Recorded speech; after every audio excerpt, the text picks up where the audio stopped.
Okay, before I start the meeting, I have a disclaimer to say. We are excited to be able to bring our meetings to you live online. This is a new technology to us in South Dundas, and we appreciate your patience as we iron out the process moving forward. If for any reason we experience technical difficulties on the live stream, we will do our best to get the video to you the following day. Thank you. With that, we'll call this meeting to order and welcome to the 67th second meeting of the 7th Council Municipality of South Dundas. Confirmation of agenda. There's been 2 items pulled, I understand, from consent, which is 8C and I, and they will be placed under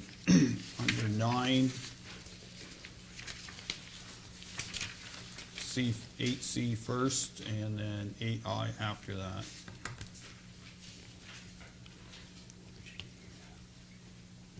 Anything else? Any other additions to the agenda this evening from council? Any additions from staff? Any disclosure of pecuniary interest, general nature thereof this evening? Seeing none, the adoption of minutes, please. Moved by Deputy Mayor Gardner, second by Councillor Lewis, that the minutes of the 59th, 60th, and 61st open and in-camera meetings of the municipality of South Dundas be adopted as circulated. Any discussion or concerns? Seeing none, all heard the motion. Those in favor? Opposed? Motion carries.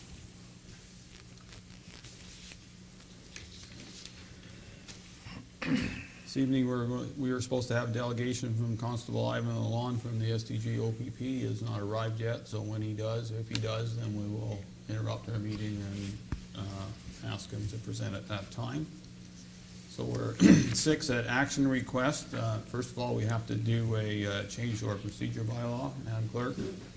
Moved by Councillor Lewis, second by Deputy Mayor Gardner, that the Council of the Municipality of South Dundas allow for the suspension of rules as per Section 33 of Bylaw Number 2020-22, Procedure Bylaw, to reconsider motion number 18-22-669 that directed staff to authorize the donation of the labor and equipment cost to the Matilda Recreation Committee in the amount of $4,738.29 for the installation of the ball diamond lights. No discussion on the motion. Those who heard the motion, all in favor? Opposed? Motion carries. Okay, and we'll move on to action request TR 2020-10, amend resolution 10-22-669, ball diamond lights. So moved by Deputy Mayor Gardner, second by Councillor Lewis, that the Council of the Municipality of South Dundas reconsider motion 18-22-669 to authorize the donation of the labor and equipment cost to the Matilda Rec Committee in the amount of $4,738.29 for the installation of the ball diamond lights. Sarah, please. Thank you, Mayor and Council. So this is just a small amendment to the original resolution that was passed last meeting. The resolution included the total amount of the invoice when it should have just been for the cost of the in-kind work that was done at the ball diamond. Okay. Any discussion on council? Yes. Sorry, Mr. Mayor, we were only asking to reconsider that motion, and then there'll be a motion asking what we're changing. Fair enough. No discussion on the motion. Those in favor of the motion? Opposed? Motion carries. Now proceed with the motion and then discussion. Moved by Councillor Lewis, second by Deputy Mayor Gardner, that the Council of the Municipality of South Dundas accept report TR 2020-10 to authorize the donation of labor and equipment costs to the Matilda Recreation Committee in the amount of $3,568.65 for the installation of the ball diamond lights. Sarah, once again, just repeat it, please. Thank you again, Mayor and Council. So this is just an amendment to the original resolution that was passed. It included the total amount of the invoice previously, and it should be just for the in-kind amount. Okay, my recollection of the letter is that that was their ask. Yes, to waive the in-kind. Okay. Any discussion on council of that? I have no issues. Councilor Mellon? Nope. Good. Okay, well, I'll read the motion. All heard the motion. Those in favor of the motion? Opposed? Motion carries.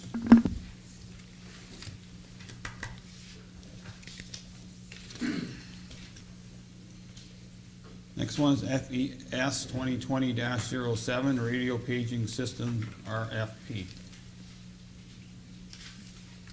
Moved by Deputy Mayor Gardner, second by Councillor Lewis, that the Council of the Municipality of South Dundas approve report FES 2020-07 to award the contract of the radio paging system to Bearcom for the amount of $235,655 plus HST, and the tower component to be completed by On Tower for the amount of $70,473.60 plus HST, and that council authorize the transfer of $71,713.98 from the fire reserve to fund the tower component of the project. Chief, welcome. Thank you, Mayor and Council. This has been a long process getting this to the point we are tonight. Started back in May. It's actually started at budget time, and then back in May when we worked together with North Stormont and the county on a sort of a united RFP for radio systems for all three municipalities after the county radio system was voted down. At council, or at the budget time, we'd asked, or told council that we needed to do some work on our radio system. We had some weak spots, and at that point in time, we were allocated $250,000. What we want to do, or what we are looking for, is to build a radio system, not just for fire, but for the in a few years for the whole municipality, so we can put all our public works on it, snow plows, you name it, loaders, graders, anything that has to do with park and rec, if we need a radio in those. So this system that we are proposing to council to purchase and install, plus the extra with the tower, that was something that when we started looking at the RFPs, both companies that did bid, both of them suggested that we build our own rather than pay anywhere from $1,000 to $1,500 a month. This tower will pay for itself in just a few short years, 6 years. So also back in the, as you read in the report, the recommendations back at the master fire plan, that 25 and 27, both of them, 25 recommended that a repeater tower be built in the Williamsburg area. And then 27, that we continue to upgrade the paging system. So with that in mind, we went out and put the RFP out. We had 6 people show up for our on-site meeting. 3 of them submitted bids. 2 of them were for the system. 1 was more for a to come in and do a little overhaul or look at our system, and then tell us what we needed. Those 2 companies, one was Bearcom, that we were suggesting we go with. The other was Rock Networks. They're a company in Ottawa. Rock came in at about $11,000 more than Bearcom did on the system, apples to apples, once we got to that point. And On Tower was the best price for the towers you can see. So I'm asking council to approve our recommendations. We have found the funds. It's there. The system did come in under our $250,000 budget, proposed budget. It's just the extra. So I will entertain any questions that council may have at this time. Deputy Mayor Gardner, start, please. I actually have no issues. We've had pretty lengthy discussion between that and counties and then back and forth. So at this time, I'm comfortable with what you're recommending. Councilor Lewis? I have no questions. I think all my questions was answered during our talks that we've had through the year. So no, I'm happy with what you're doing. Thank you. Councilor Malley? Cameron, I guess on your option 2, which I think probably is what you're recommending here, and I think it makes the most sense instead of paying $1,000 a month for rental. Why is there, what is involved in a $4,000 per year of maintenance on the tower? That's for On Tower to come in. They just check it, make sure that we're not overloading the tower. They do the structural check on it. I believe they take care of our water towers, no antennas on that. That's the number they put on it just for general maintenance. That's all I can tell you. I didn't research that part of it enough, Councillor, but that's what we've been told that the annual maintenance will be on the tower.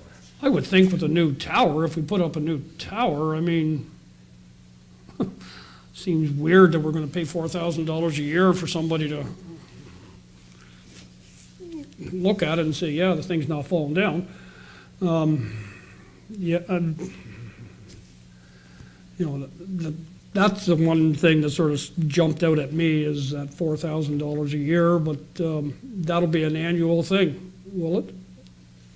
Yes. Okay, the next question, when you had mentioned in your presentation that, you know, in future years, we, you know, in a year or two or whatever, you know, Public Works and whatnot, everything will be on this tower. And- Everything will be on our 3-tower system, the equipment that's in Iroquois, the equipment that's in Morrisburg, and then the new original tower that we have in Williamsburg. Of course, with the terrain that we have, right now, the 2 towers that we have at the south, we have problems reaching to the northwest, or the northeast corner. There's some really, really low spots. That's why we're recommending a 120-foot tower rather than a 100-foot. It just gives us that more coverage to reach into those lower spots. And I guess my question is like, the extra money's coming out of the fire reserve?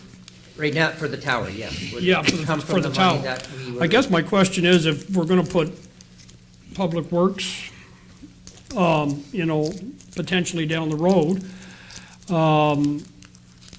and water and sewer maybe on this too, like, you know, I'm just wondering, I guess that's something we don't know, we haven't done that yet, but, you know, some of that money could come out of Public Works if we're gonna have them, you know, if they're gonna be on it too, instead of all coming out of fire reserve. But right now, it's not, so we'll drive on, we'll have to, we can address that. Oh, yes.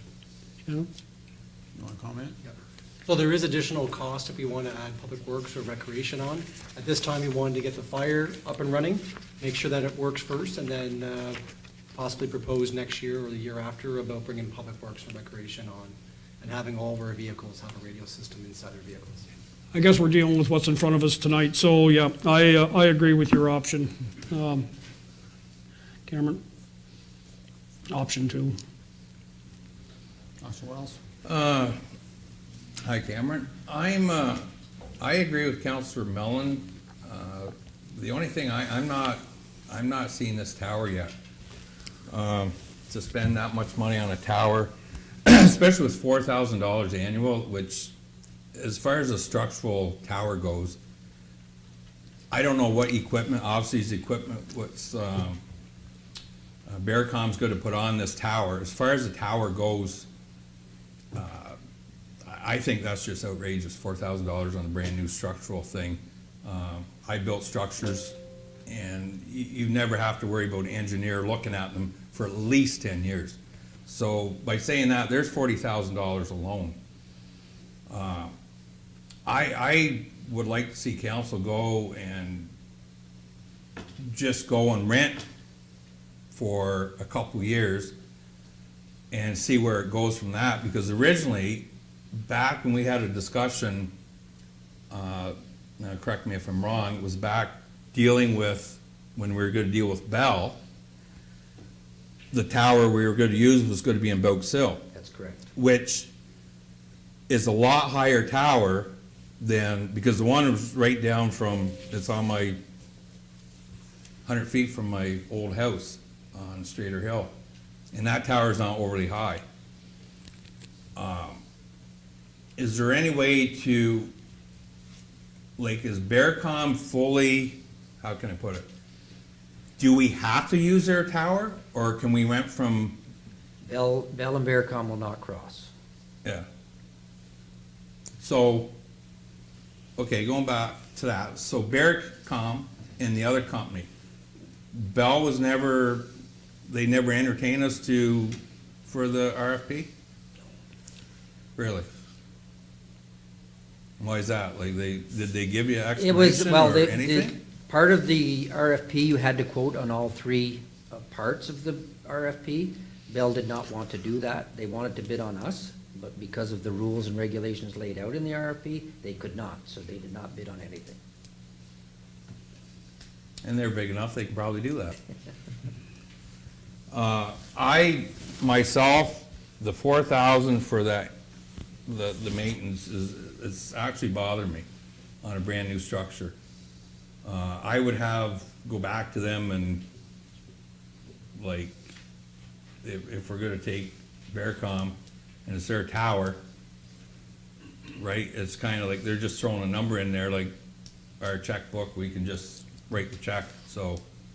But I think maybe you should be able to negotiate that down some, because that doesn't sound right. Okay, so that, the maintenance is with On Tower, it's not with Bearcom. There, and Brenda can maybe speak to what we do with On I Tower. thought you said Bearcom owned that tower on Strader No, Hill. They own the tower at Strader Hill, yes, but if we had to build our own, they would be built and managed by On Tower. So Bearcom doesn't do any service on their own towers? On their towers, they do. They yes. do? Yeah. So they don't maintain any other tower, obviously. No. Well, my recommendation I would rent for a while, see how it goes and go from there. Because you take like $4,000 a year, adds up quick too, so. That's all from me, Mayor. Okay, so Council Wells, option one, you an option 1 or 2? You still on 2, Councilor Mellon? I think option 2, because that, 12,000 a year, the tower pays for itself in 6 years. You take 4,000 off of that, but it's still, that 4,000 is a bothersome point, but I think I'm leaning towards option 2. 2. Okay. That's the way the motion is read, so does anybody want me to read it again? If not, y'all heard the motion, those in favor? Opposed? Motion carries.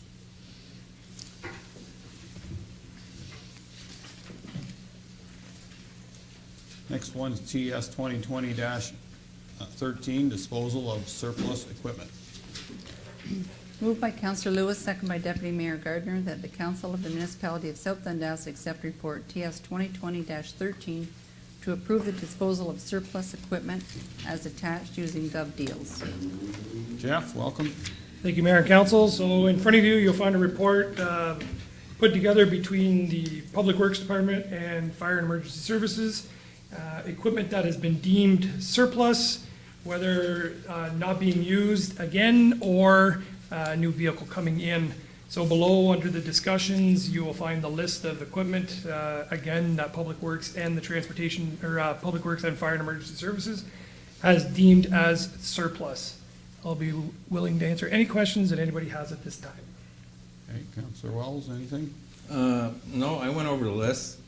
The only thing I would do with this is add to it. If I've been back around the Williamsburg garage there, and out back, all those V-plows that hasn't been used since the 70s, why are we keeping them? I know we have one up on a little gravel pedestal, just to remind us of the old days, but why don't we get rid of them and sell them as scrap or something? We can, Because they're just laying back there. Yep, You get $220 a ton right now for scrap. You make arrangements to get rid of that and clean the yard up at the back there. but we can do that ourselves. No, I without know, going I'm through just- Gov Deals. But maybe there's someone out there that, you know what, has a cottage or something and wants to buy a V-plow that'll pay $500, so you made $250. Okay, yeah, I can add the That's what- V-plows. all the other things here, Jeff, is just stuff that we're not using, so get rid of it. Get what we can. Councilor Mellon, any comments? Well, I guess the list looks all right. I guess I'm going to ask, and then maybe respond to Councilor Wells's, that 3-point hitch lawnmower. We don't. It's not that old. Well, 8 years old, but. It's been, when we purchased the new Saviva mower 3 years ago, it just never got disposed of. It's been sitting in the backyard in the same spot where we took it off the tractor. We could keep it if you want to have it. No, I mean, no. I just, and in response, okay, for as far as V plows go, how many, if we get rid of the V plows that Councilor Wells has referred to back at Williamsburg, we got V plows? Because one of these days, we're gonna get a smash of a storm, and the only thing that's gonna go through those snowbanks is a V plow. That's right. Well, we have one V plow sitting at Matilda, and I think we have 2, potentially 3 back at Williamsburg, and nothing to put it on. Because That's a our mistake. graders don't have harnesses to hook up a V plow. That's a mistake. I don't know if you want to get rid of all the V plows. I think you should have at least 2 V plows, and we should have the harnesses. Like I say, one of these days, we're gonna get a storm, and if you're gonna go around and ask the farmers to smash a hole through the roads, and maybe I'm getting old, I'm not kidding, I am old. You know, I've seen those V plows, like, you're not gonna go through, 4 feet of snow and drifts, 5-foot drifts, if you get a storm with a one-way plow. You need those V plows, I think. I think we should keep 2. Maybe we can get rid of 1 or 2, but we should have harnesses. I'm surprised, if we don't have the harnesses, I agree with Councilor Wells, get rid of them. I would have to buy a harness for the front of that Volvo grader. In the middle of January, when you got 5 feet of snow on the ground, you're not gonna find a harness, so I would, if we're not gonna buy harnesses, get rid of them, but it's some insurance there if we ever need them. Better to have them, not need them, and need them and not have them. Okay, drive on. Councilor Lewis? The only question I was gonna ask and was already answered was the 3-point hitch lawnmower. But, no, that's good. Everything looks good. Get rid of them. Good to keep the mower or No, to get rid dispose of of it. it? Okay. Dispose of it. Because we'll never use it. Never's a long time, but we haven't used it. The only concern I have is Councillor Mellon might have jinxed us. We're probably gonna get a lot of snow now, but I am good with the list as presented. Okay. I'm all right with the list. I have one question. Maybe it's a little out there, but, you want to get rid of 8 tires. Why are we So getting I rid can of allow tires? the fire chief to answer that, because that came from his list of surplus equipment. So, Mr. Mayor, we had to replace some tires on one of our fire apparatus. These tires still had some life left in them, but not enough to get us through the winter. So rather than just try to dispose of them, we'll put them on gov deals and we'll see if we'll make some money on this. Okay, good luck. Okay, I'm all right. Anything further? Just Yes. one comment to Councilor Mellon. It was 1973 the last time we had over 4 feet of snow on one thing, so I'm just trying to create revenue. That's it. I was just a young lad then. I know, I hope you're right, Councilor Wells. Any further discussion? Seeing none, all heard motion, those in favor? Opposed, motion carries.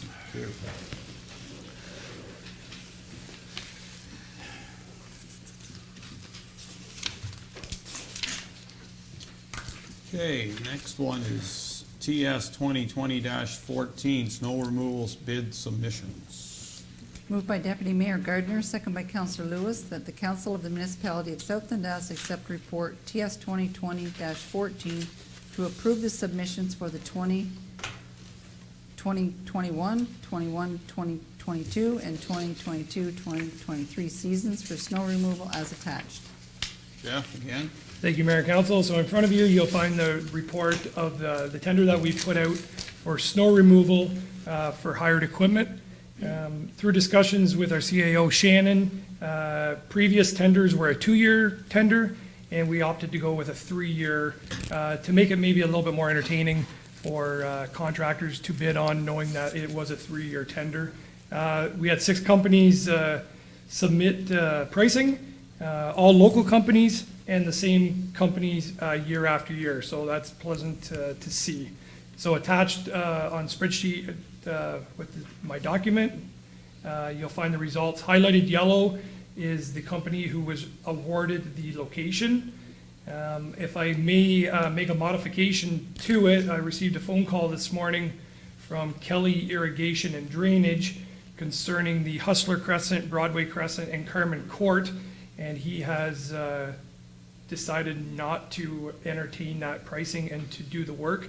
So I contacted Lloyd McMillan, and he was more than happy to jump in at the price that was submitted at $85 an hour for those 3 locations. That's been the only change as of right now. If you have any questions, I'll be more than happy to answer. Okay, Deputy Mayor Gardner, Nope, no questions. Council Lewis, No, no questions. Council Mellon. I guess we go through this every year, Jeff, like our equipment, they're maxed out, okay? There was 2 bids in here on the Williamsburg Fire Hall and the 2 Creeks. There were 2 bids the same on them. I'm just curious as to why with one or the other. So on the fire hall in Williamsburg, Joey DeRoche has plowed that in the last 2 years. He's done good work for me. I haven't had to chase him. I've had no issues with him. So I awarded him the fire hall based on past experiences. I thought that was only right because he did it last year and it was a tie. The 2 Creeks, I contacted Lloyd McMillan, and he said at that point that he was not interested, and to just give it to the next, to the tied person. So that's how Sean Hamilton ended up with the 2 Creeks. Okay, that's, okay. Oh, one more thing, if you will, Mayor.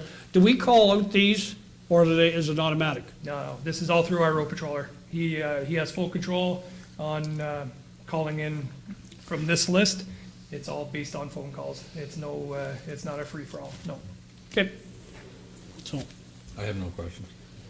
Okay, 2 things.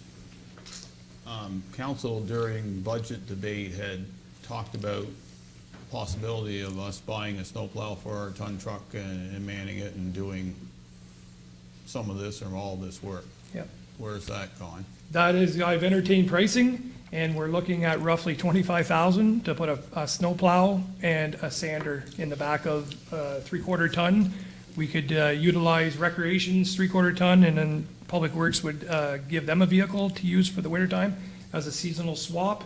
It's not budgeted for, so I wasn't sure on what route we wanted to go there. I have had the discussions with Shannon, and I thought we'd have a committee of the whole at that time to discuss further adventures with the 3/4 ton. Well, fair enough, but the challenge is, if we award this tonight, that's 3 years that we're awarding contracts to.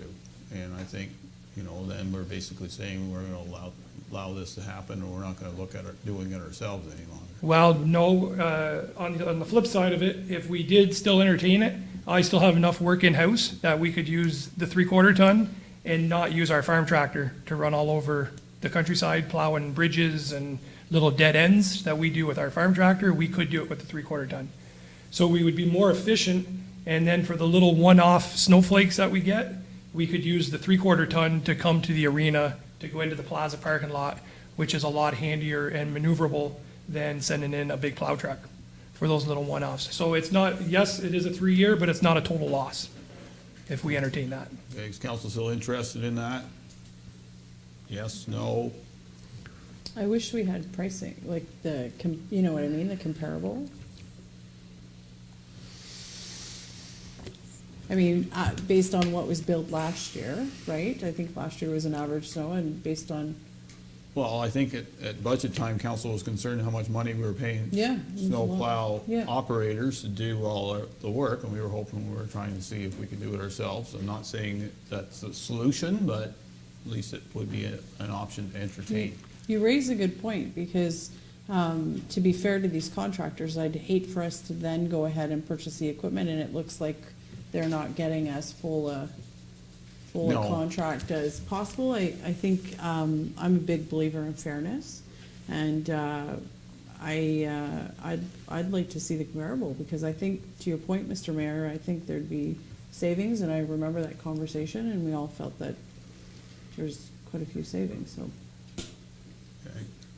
Councilor Lewis, any thoughts? I agree with the deputy mayor and also you, Mayor.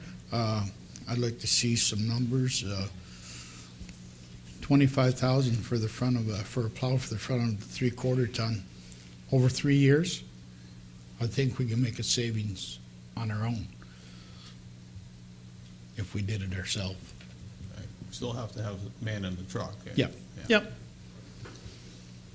Councilor Nolan? I'd like to see the numbers, taking into account, manpower, hours and, the wear and tear.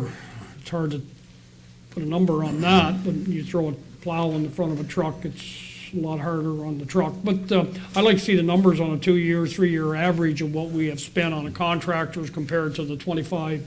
There could very well be some savings there and, instead of trying to save some money by not calling in the contractor, we could, do it if it's sort of iffy or whatever. But yeah, I'd like to see those numbers. I don't know if it'll be this year, but at least for budget time or maybe even before, when budget's too far away, I think. If we could see some of those numbers, then we could go from there. Councilor Lewis, or Wells, sorry. Myself, I like the idea of using subcontractors.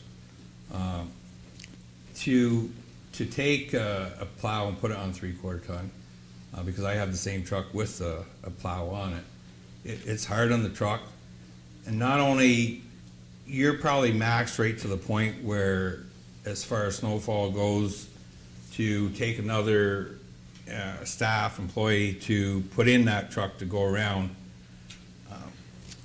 And you gotta take a gamble that, okay, last year was a pretty good year for snow, considering the year before wasn't a very good year, but I like to run with the odds.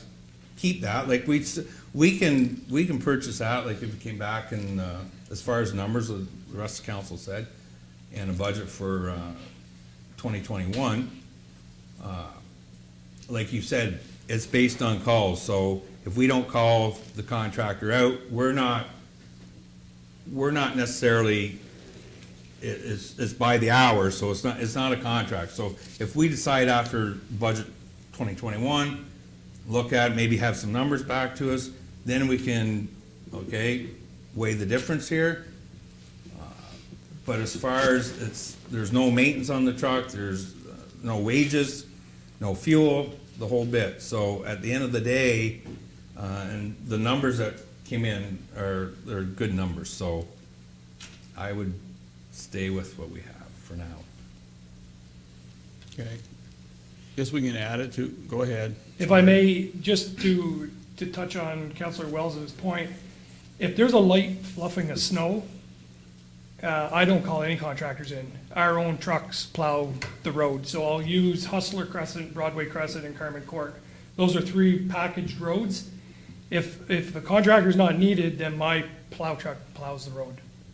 So these are strictly a unit cost or a unit price, that if we need to call them, this is what we're gonna end up paying. We're not bound to using them every time. It's just a location with a cost associated to it. And that's what I just got done saying, like we're not saying every time it snows, we gotta call them, so let's, like the rest of council said about looking at numbers and doing comparisons, which, like, I think if we wait till 2021 and not jump into things to go out and, because I know a plow is $10,000 and I don't know what a salt unit's worth, but probably another 8,000-9,000 depending on what size you got, whether you had a full bed salt one or you have a tailgate one, so just for now, just to throw that out there, we still have the equipment to do everything, so that's my take on it. Okay. So what does our ton truck do all winter? Our 1-ton truck hauls our sidewalk machine around. We float it out to Williamsburg. Yeah, I understand. Yeah. Okay. Well, I guess my advice to council is if we accept this report, I wouldn't go any further than buying equipment, because that doesn't make any sense, not fair to those who would bid. that's my challenge with this, to say no right now. So, I'm not saying the prices are bad, they're certainly pretty good. And my other question was, is Mr. Hamilton capable enough of doing all that work that he's won his bid on? Because if he's a one-man show, it doesn't work, but if he's a 10-man show, he's got work figured out. Mr. Mayor, I have to assume that he's ready to go. That's, Why I can't speak on his behalf. I've had a conversation with him, and he's fully aware of the locations that he has, and he says, yeah, that doesn't seem to be a problem, or that won't be a problem, so I can't Well, fair not enough, I'm say- not gonna question his ability. If he says he can do it, then I trust that judgment. Yeah. Okay? So, Should but if never I assume, though. can, if I can elaborate on the plow again, the 3/4 ton.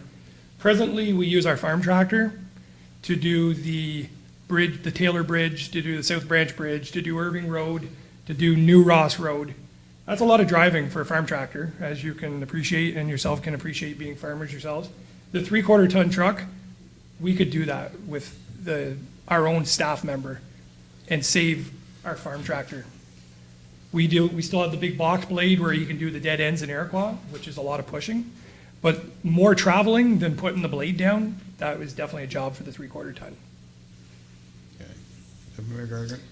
In my mind, it's, if you're gonna come requesting more equipment, then we're gonna be looking at the list to justify the equipment. So that's where a comparable at this time would have helped to just kind of make the thing. Because if, Jeff, in your mind, if you're thinking that would be a nice to have, I know my question is going to be, well, we had an opportunity to use that equipment to its fullest potential. And I want to be fair to the contractors that are doing their livelihood with this. So it's, it would be nice to have the comparable for this discussion. Okay. Any other comments from council? Okay, I'll call the question. All in favor of the vote of the tender as presented, motion as presented? Opposed? Motion carries. Sorry.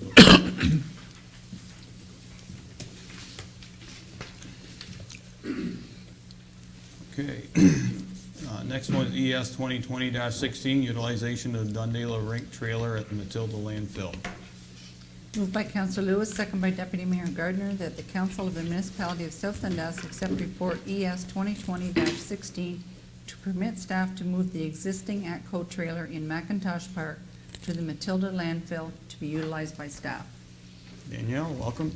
Thank you, Mayor and Council. So in front of you this evening is a report looking at the utilization of the ATCO trailer that is currently in Dundela at the McIntosh Park.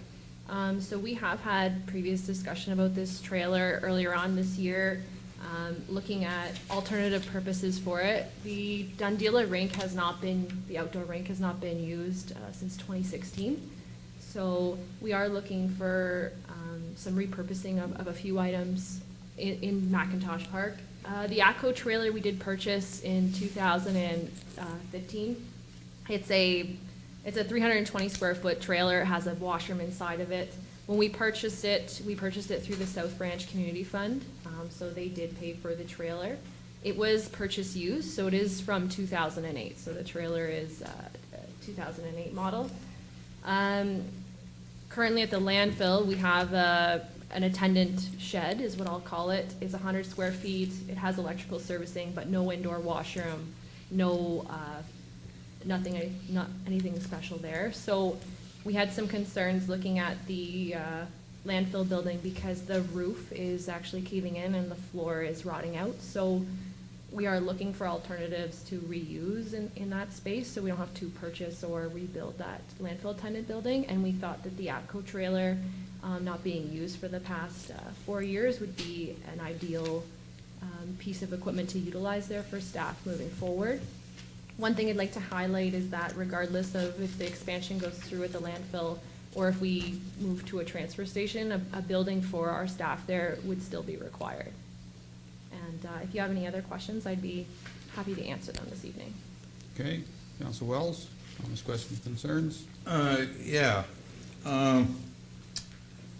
Going back to now because I got what the total cost of that project costs for, and the trailer, the net amount was 25,000, which you said in your report, Danielle. But is it safe to say, like, that trailer, there's like heat all included, like there was a heating system put in it, underneath it and the whole bit? So that actually, when you guys, like, it was staff that came up with the price of 20,000 for, like, you appraised the trailer at 20,000? Or is just what you, like, I'd like to know how you come up with that number. So through you, Mr. Mayor, so basically what we did is we took a look at the ATCO trailers that are currently on the market that are used, that have similar square footage and similar servicing, and those are currently what their market value is. The Dundela trailer is, like I said, from 2008, so it's a little bit older than the models we were looking at, but it does have, like you said, The some of heating and- the bigger, nicer features like the heat. So we did just do it out, like, we didn't have somebody come in and do an evaluation, we just did the evaluation in-house using comparison prices. Because the way I'm taking your report here, like, if South Branch would want, if we utilize that trailer up at Matilda, they would want 20,000 put back into their reserve, correct? Or is Through you, that- Mr. Mayor, I believe the treasurer would be able to answer that. Yes, we'll be putting the $20,000 back into the EDP fund. So, that's where I'm having a problem with this, like, since 1971, we had a 100 square foot thing, and the numbers how did you guys come up to fix a 100 square foot building for your flooring and that 10 to 15,000? Like, I'm just curious how we came up with those numbers. Yeah, so through you, Mr. Mayor, so the entire roof needs to be replaced, the entire structure. Well, the whole building needs to be replaced. Correct, so realistically, it would be cheaper just to replace the entire building, and that's where that $10,000 to $15,000 comes into play. The floor joists are rotted because the foundation is rotten. There is no foundation left. No, it's just, So it's sinking actually right into the ground. So the 10 to 15,000 is what we were looking at for total replacement, because by the time we take the roof off and the floor out, there won't be anything left to that building. So the 10 to 15 would be for a new building. because the way I'm looking at that, I would entertain putting the trailer up for sale, paying back the 20,000. As far as, we still have no idea what's going on with our landfill, as you said, like, whether we get the expansion or we make a transfer station. Do we need a trailer? I don't think we do. Where if we took that, all the wood, the deck stuff that's there, which would be ours, right? Because I think we paid for that twice, if you correct me if I'm wrong, because it was put in once, Morrisburg, the ramp here, yeah, material at 2233. Then it was all tore out again, which that's before you wouldn't know that, so it was all taken out again. So that material there with 2x4s and stuff like that, you could probably build the half of the building in PT using what we have there. Utilize, like you said, you want to utilize stuff, utilize the pressure treated and go ahead and build another building, like say 15 by 15. We've used something like that for 50 years. So I don't think to take that, I think we should just sell that trailer, take the wood, use what we can, reconstruct something that's 15 by 15 or 10 by 10. It won't be anywhere near 15,000. Just if we're replacing what we have there. If you got into a concrete slab, then you might be halfway there. But as far as just a 10 by 10 building, insulated, plywood on the inside that we've had for years, and we've had a porta potty, I think we'd be good to go. So that's what my recommendation would be, to sell the building. South Branch wants the 20,000 back, which I'm sure we can get with all the extra that's on this thing, and take the wood and construct a building, which could be done in-house with our staff and for what we use there and just move on. So that's it for me, Mayor. Councilor For now. Allen. Yeah, what money, how much of the EDP fund money was used for that building? Was it 25? It wasn't, or did we pay the whole thing out of the EDP? The $52,609, that came from the EDP fund. So the whole amount was EDP funds? Correct. The 59? No, 52. The municipality paid the. Oh, 52. 7.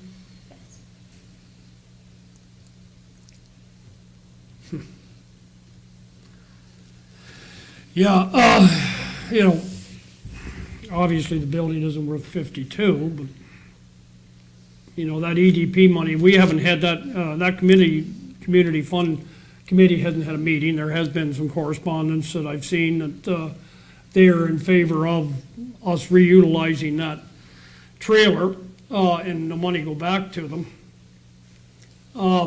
Obviously, you know, there was a lot of extra work done on it. I guess a couple questions, Danielle, if you will. How much, there's gonna be other cost in moving that building? Like, I mean, I could probably do it with the tractor on a Sunday morning, but that's probably not totally legal. But, you know, what are the costs gonna be to move that building from its location now, get it set up, it's, you know, it's anchored down? Do you have any idea what that would cost? So through you, Mr. Mayor, so we have done some research into that, so we're looking at about $500 to $600 just to move the trailer. We have to disconnect it from everything that it's connected to, so it is connected to a well and a holding tank, so we'll have to go in and do some work there. The idea was to just move the ACO trailer this year, and then in the 2021 budget, come back and request some funds to build a ramp up to it, stairs, not a ramp, and do whatever else we need to do. If we need to drill a well for potable water for the bathroom, we would do that in the 2021 budget season. Yeah, because there's no water and sewer up Matilda, is there? No, there is no water or sewer, so we would have to construct a well and a holding tank if we wanted to utilize the washroom there. So, I mean, I can see us using that building, but, you know, if we ever go to a scale, a 10 by 10 or a 10 by 15 building isn't gonna be big enough. And I think we've all talked about we need to have scales at the dump. And that building could be utilized, the scales could be put in there. I don't think we need to have it up on a ramp, take the wheels out from underneath and set it on the ground. You know, that should have been done back at Dundee when it was put in there, but it wasn't. You have a ramp to get up to it. So, you know, by the time you put the water and sewer, you know, into that building, yeah, you know, when you move the thing, you know, 20,000 back to EDP fund. And then by the time you drill a well and you put a holding tank in, right now, I don't know about that one. That's, it repurposes that building, but there's gonna be other expenses that, you know, I guess there are gonna be other expenses, whether, you know, if we build the building or, you know, build a building, as Councilor Wells said, you know, do we continue to use the porta potty, I guess, was back there now? Yeah, so through you, Mr. Mayor, there's a like a portable toilet that's there right now. The staff have to use that 5 days a week. Contractors use that as well, and they use it throughout the winter. So it's not really ideal. User-friendly. It's not really user-friendly. It's just a canvas portable toilet, so it's not like your hard plastic. It's nothing fancy by any means. Costs us about $52 a month for that portable toilet sitting there. If that helps you. Yeah. I'm looking at the past costs as well to speak to the sewer and the water. So a holding tank is about $7,000, and then to drill a well would be probably $1,500 to $2,000. All of which we would come back in 2021 with the proper budget for that. If we keep the trailer, reutilize it there, we don't know what we haven't totally finalized what we're doing with our landfill. If it's a transfer station, we're gonna need a building with scales, are we not? And if somewhere down the road, we don't even use that, the trailer could be sold if we ever decide we're getting out of the, landfill business, we don't need anything there, but,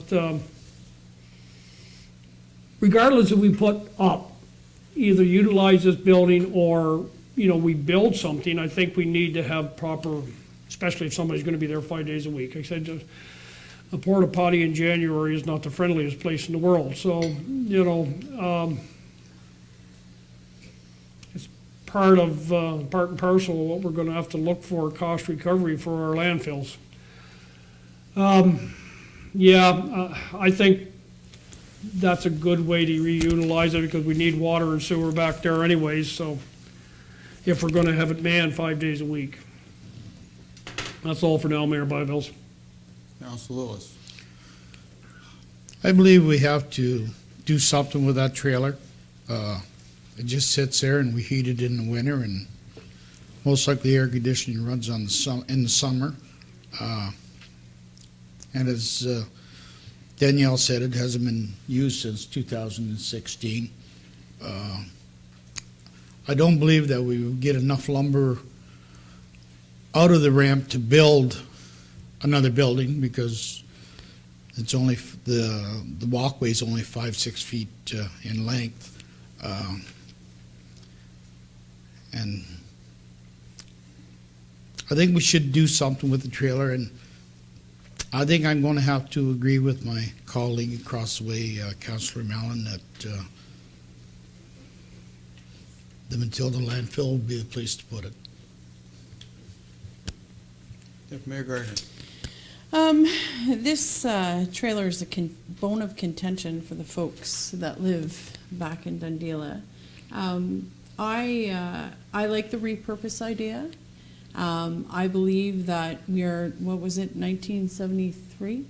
We're not in 1973 anymore. It's 2020, and I would assume that you could probably come with a list of health and safety issues that cannot be dealt with in a 10 by 10 or whatever size building. I'm thinking eyewash, like all that fun stuff. And I think that if we can reuse it, I think that would be favorable. Having said that, I do like comparables, so my colleagues have brought up some interesting points as far as, weighing the pros and the cons. But I think repurposing it and upgrading how the facilities that our landfill staff have access to, I think, is important. And I'm not a big fan of portable washrooms in the middle of winter. Most females aren't, so I think that there needs to be something that is at least at 2020 standards. Go ahead, Council Wells. Well, I'm still sticking to what I'm saying, that worked for 50 years, and we're at the point where we're just, okay, we're taking trail, you were saying about a well for 2,000, well, you're not gonna get a well for 2,000 unless you dig it by hand. And we just keep spending and spending, I don't know, maybe I'm the only one here who's not seeing this, we're at the point where our dumps are costing money. Now we're gonna throw in that, and we're not sure what we're gonna do, and it goes on and on. And it's coming to the point, every time we try to save money in this municipality, it's more being spent. That worked for 50 years. As far as if we put a scale in, we won't be putting a scale in, because we probably won't get the expansion anyway, so I don't know do we need a scale if you have a transfer station?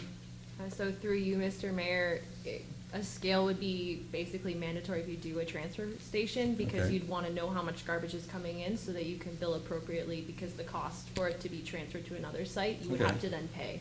So I would say if you go transfer That's- station, you would need a weigh scale. I'm fair with that. And as far as, like, I still, you can take a building and build something that we don't need, because by the time this trailer's all said and done, you take your 20,000, whatever, you take your well, you take your holding tank, if we're actually allowed to do a holding tank for something back there, not sure, probably can. Now we're up 35,000. Where if we just build a building and you put your skills in, it's just a matter of people coming in. Porta potties right now, as far as winter goes, you can have heat in them, you can have everything. As far as just, you're talking about a cloth porta potty, there's ones out there that have water and everything in. We have hydro right there. You run a heater to it. Like, it's still comfortable. As far as comforts of 2020, well, I think I'm just looking at the money aspect of it, and I at this time, the situation this municipality's in with our dumps, it's too much money to spend, and that's my take on it. So I'll leave it to you, Mayor. Anything further, Councilor Mellon? I don't think so, Mayor Byvells. I mean, it's gonna be the cost of, running a landfill or a transfer station and for the men to have some place that's decent, whether it's this trailer or we build something. We have the trailer. I mean, you need something big enough that, for the men that be inside and it's got, big enough for a scale, whatever you put in for a scale. Like, I mean, you don't need the Cadillac of scales, but you need some place for scales that are big enough. And yeah, your Councilor Wells is right. I mean, but I say repurpose the trailer. Anything new? No. Anything else? Okay, I have to comment on this one because I think we went around in a lot of circles, and I think, we have an at-go trailer at Dundas Ring. We have an opportunity to repurpose it. We can give the group back $20,000. It isn't worth the 50 grand that was put in because that's everything, so that's realistic. We have a building at our landfill that is more than done, that the rats probably run away from because it's not the nicest place to live in. We expect our workers to work in it, which I think is not right. We ask them to use porta potties 365 days a year. We have an opportunity to improve that at a reasonable cost. Yeah, it's money. I won't disagree. It's money, but I think it's reasonable with a repurpose. Yeah, the well's probably going to cost you more than a couple of grand. However, and it might be a challenge to find potable water, but all we need is water. Whether we have an expansion on our landfill or we run a transfer station, we need something. If we're going to use that site for a transfer station, which I believe is not the worst site in the world for South Dundas, then we need to do something. We don't need to do anything. We can put the scales in and run electronics over. That's done quite easily. So this works. I think it's the right thing to do. All heard the motion. Those in favor? Opposed? Motion carries.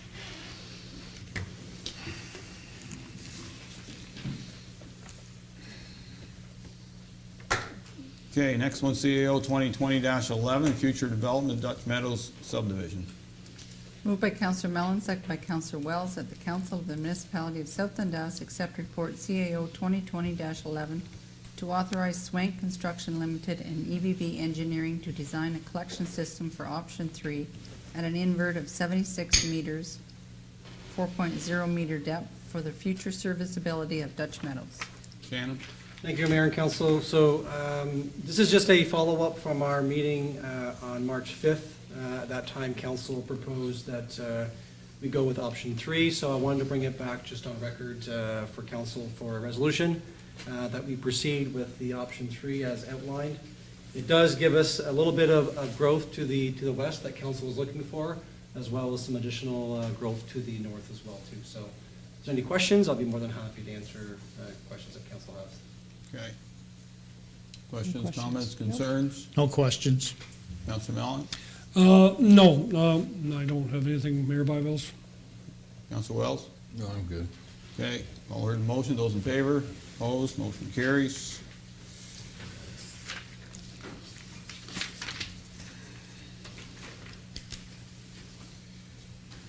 Bylaws, first one is 2020-82, ATV bylaw update. Moved by Deputy Mayor Gardner, second by Councillor Mellon, that bylaw number 2020-82, being a bylaw to regulate the operation of various off-road vehicles on municipal roads, be read and passed in open council, signed and sealed. Ethan? Thank you, Mayor and Council. Before you is a ATV bylaw, which was reviewed by Council on September 8th. The Schedule A has been updated to include the roads that were discussed by Council on that date, and we're looking for approval. I can answer any questions. Okay. Deputy Mayor Gardner? Someone brought it forward to me. I didn't know three-wheelers were a thing. I actually looked on Kijiji today just to see if they're still around. And the off chance, I don't think speak to three-wheelers in it. So to the best of my knowledge, they're not included in the OREGs that the bylaw is based off of, but I can double check that as well.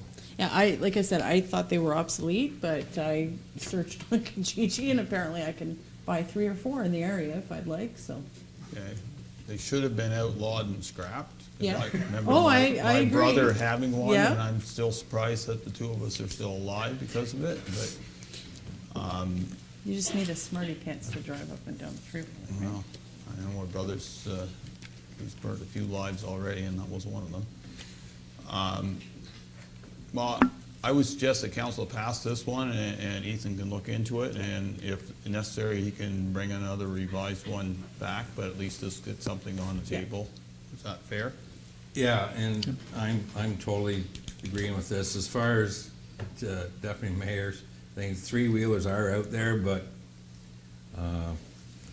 they're not, I don't think it'd be an issue of them being on the road. If they are, they're either they're half-loaded or just not thinking straight, so, because they are dangerous. Yeah, I don't think, as the deputy clerk said, I don't think they're legal for road. I don't think they've ever I been don't think they are either. They're never made legal for road. Okay. ATVs So, were. Like I said, the somebody four-wheelers. raised it to me and I was Fair shocked enough. that they're still available, so. Well, anyway. Anything further? Yes? I just looked it up and they are not in the regulation. Okay, so they're not supposed to be on the road period Perfect. anyway. So Excellent. if you talk to that person I will tell via them. whatever method you do, you can inform them that they're, as soon as they get past their driveway, they're Or not in her, compliance. or her. No, it was a him. It was a him. Well, heard the motion. Those in favor? Opposed? Motion carries.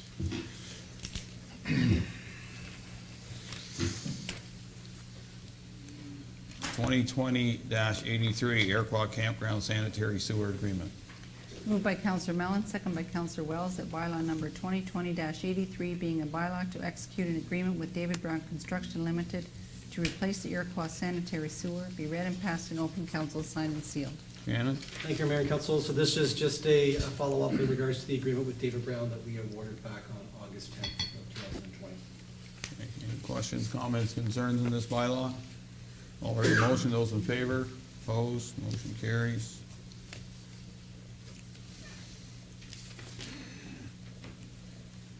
Next one is 2020-84 telecommuting policy. Moved by Councillor Wells, second by Councillor Mellon, that bylaw number 2020-84, being a bylaw to adopt policy 3-23, telecommuting policy, be read and passed in open council, signed and sealed.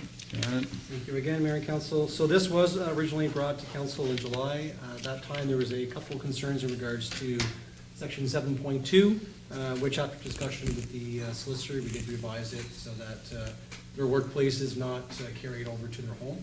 So this would exclude the municipality from any potential risk if they were working from home. So that was the only change that we made based on the discussion with council at that time. Okay, I see puzzlement, so I'll start here. No, We're good? I read the whole thing. Actually, I got it in my notes here at 7.2. I'm good to see that. And by saying that, in 7.2, like our WSIB still carries over to the employee, right, when they're there. And I like, I forget what section it was, about the supervisor for the health and safety, that we can go on-site visits and just make sure everything's good. For working at home, if it works for some employees, I think this is, it's a good setup here. Councilor Mellon? Oh, yeah, excuse me, Mayor Byvells, yeah. I'm glad 7.2 is in there. Now, maybe you can clarify, because 10.2 relates to, I guess, work-related incident or injury. Can you explain the 10.2? Because in 10.2, by workers' compensation will be covered by workers' comp for job-related injuries that occur in the course and scope of employment working at the remote location. But so if they get injured at the remote location, at their house, Correct. they're entitled to workers' comp. Right, so that would be But paid the by liability part is, they can't sue, is, Correct. okay, So they would be paid by WSIB, not the municipality, if they were injured at home. okay. But they can't sue if, with Correct. 7.2. Yep. Okay, I just wanted to, I was unclear about that, how that worked. Fine, right. Councilor Lewis, anything? Nope, I'm happy with it. Deputy Mayor Gardner? This is the most thorough telecommuting policy I think I've ever seen. We're good then. Okay, you all heard the motion. Those in favor? Opposed? Motion carries.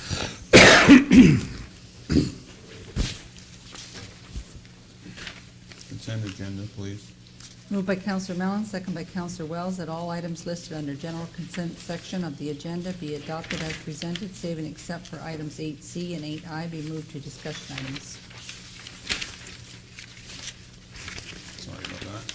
Okay, so tonight consent, we have a resolution for North Glengarry, a resolution for Wollaston Township, waterfront, Morrisburg Waterfront Advisory Committee meeting minutes, South Dundas Tourism Advisory Committee meeting minutes, the McIntosh Perry Drainage Superintendent update to council on work they have done, key information report on the Fire Emergency Services Radio Communications Building in Iroquois, joint tender with the wastewater chemicals with South Stormont, good to see, and that's it. All heard the motion, those in favor? Opposed, motion carries.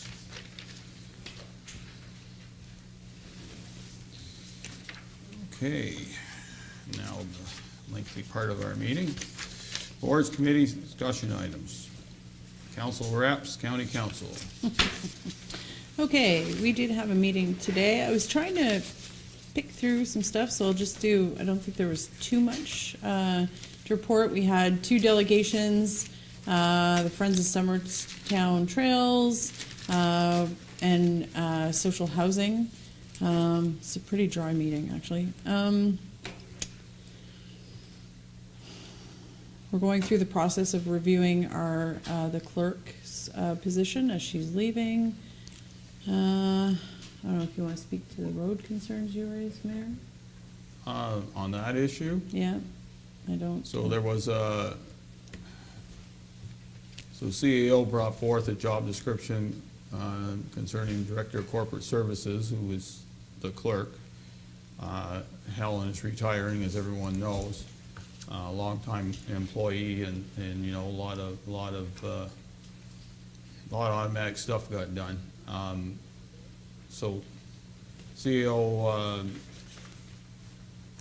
looked at it and thought that it would be a good opportunity to put more work underneath that position, and it took some away. Buildings are taken away, but the one that was added was responsibility, direct report for the economic development officer and that department. And I raised significant concerns of that. In the end, council agreed to those concerns and it was taken out. So the manager of, or the economic development office still reports to the CAO. as of this time. We may change things down the road, but with that, then we're going to go on and start the recruitment process for the Director of Corporate Services clerk. I'm looking.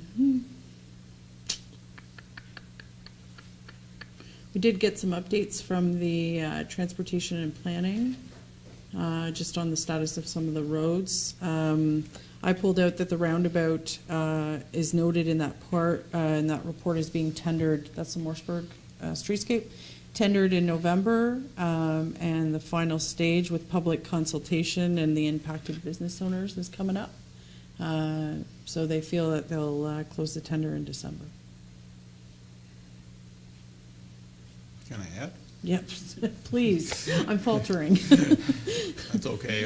It was a full 3-hour plus meeting by the time we got everything done. So, Friends of Summertown Trails were looking for dollars. They thought they can utilize the county COVID funding for the province to fund their trail works, and county council had some questions, so that's coming back to a future meeting.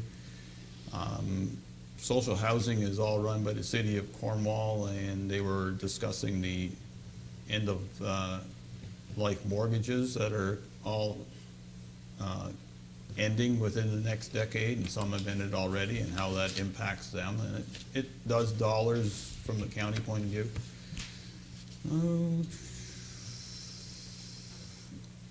We did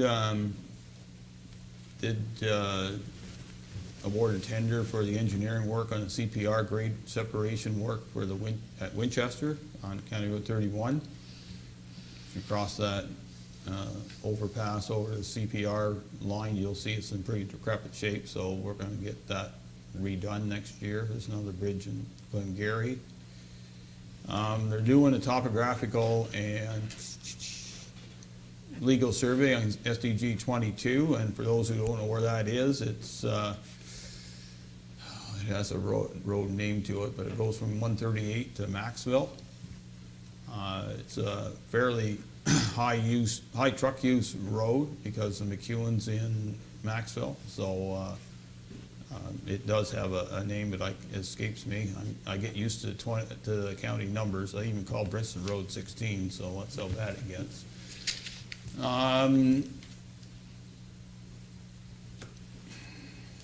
Something else of it. Okay, yeah, something of interest to this council maybe, and we'll have to discuss it, and the clerk has already had the hair on her back raised by it, is electronic participation in proxy voting by members of council.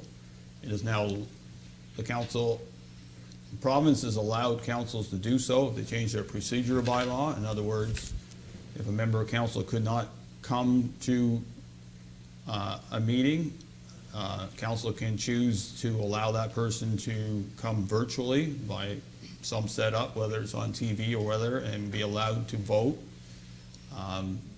But that's a decision of each individual council to do so.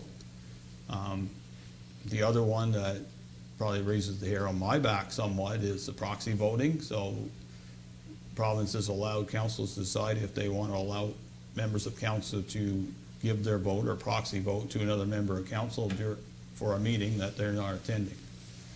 So that one I have concerns with more so than electronic voting. So the flavor at county council is that all the regular meetings will be done in person. If there's a call for a special meeting that may be a 10-minute meeting or something like that, we may use electronic means to do so to save dollars on transportation, or if there's, so that's some of the ideas we had. We didn't want to, there was no appetite for anything like somebody participating from afar, even for 2 or 3 months. If you went, let's say, Councillor Wells went to the US, he could have participated in the meetings he missed if this council had let him. That's just some of the thinking. Yeah. But, we are recognizing that, we're utilize the tool already, we can do it. So maybe that's something we as South Dundas need to debate at a committee of the whole meeting and see where we go. All right, Madam Clerk? Yes. Any comments on it yourself? Have you done webinars or anything? I know you're waiting for the clerk of the counties and. No, I have my report ready and waiting for committee of the whole. Okay, so we'll discuss that. Yeah. But these are just been acted as part of Bill 197, which is part It was of a pretty strong no, though. It was, I was. Oh, I was counties was a surprised- pretty strong Yeah, no. I was know that surprised it was how led strong by it our was. former warden, Councilor McDonald, or Mayor Yeah. McDonald, and I think he was he was sleeping through most of the meeting, but boy, he jumped at that one pretty hard. So we knew where he was going, and that's okay. I think it was, I decided that, I think for me, all the main meetings, yes, but, there's always that, if you had a 10-minute meeting or half-hour meeting, like there's the tender that Ben has to get out or we have to get out, got to be done today, it's a lot easier just to call everybody on a WebEx and then it's done. And still be open and transparent, and that's still the key. Project report was done. Natural feature study, so the natural feature study is done by the was being done for the counties by SNC. They need to do a public consultation. I raised concerns that it was just gonna be an online form and that would miss some landowners. I still have some serious concerns over what we're gonna see. I did look at the SNC website, that they are talking about it or describing some of it. As I said at county council this morning, they have concerns over some wildlife and some making sure that they have places to go. It was rather disturbing that they chose the fisher as a animal that they want to save. Yeah, you go look at it, Councilor Mellon.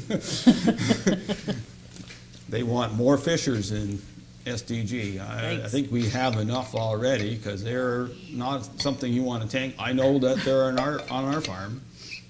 That's a given fact. So if you want to get rid of your cats, that'll people pretty well learn- do it, pretty easy, so. When But people- anyway, I have concerns of where it could go, and especially for landowners and farmers in particular. I want to make sure that the federations are all aware of what's going on with that study. So I did relent, but I really emphasized that they had to do a super good job of making sure that if anybody had particular concerns, that they'd address them. So that was where it was left. Other than that, that was, expression of interest for Warden. Warden Prevost has expressed interest to run for 2021.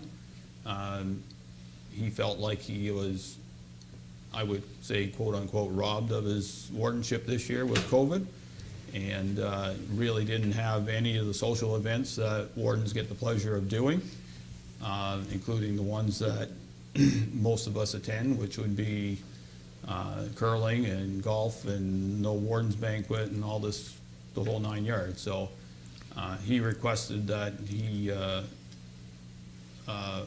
be allowed to run.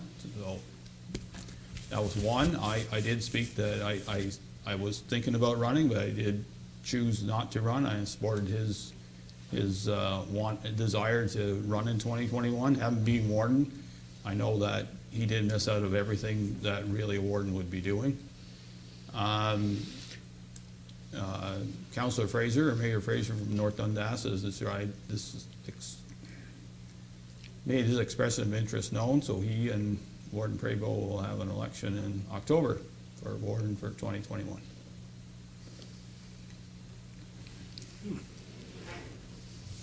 That's it. Any questions, concerns from county council? Yes. And you probably maybe don't have an update from the roads department. I just wondering what the schedule is for the bridge, South Branch Bridge. We North. did have an update. It's still on schedule. So November? November is when it's supposed to be done. Okay. But there was one thing I could mention, now that you mentioned bridges. So the culvert over the Doran Creek Municipal Drain, so that runs, now it's on County Road 2, it's on County Road 1, just north of the 401. That's the Doran Creek Municipal Drain that runs there. That culvert needs to be replaced. Counties want to do that early October.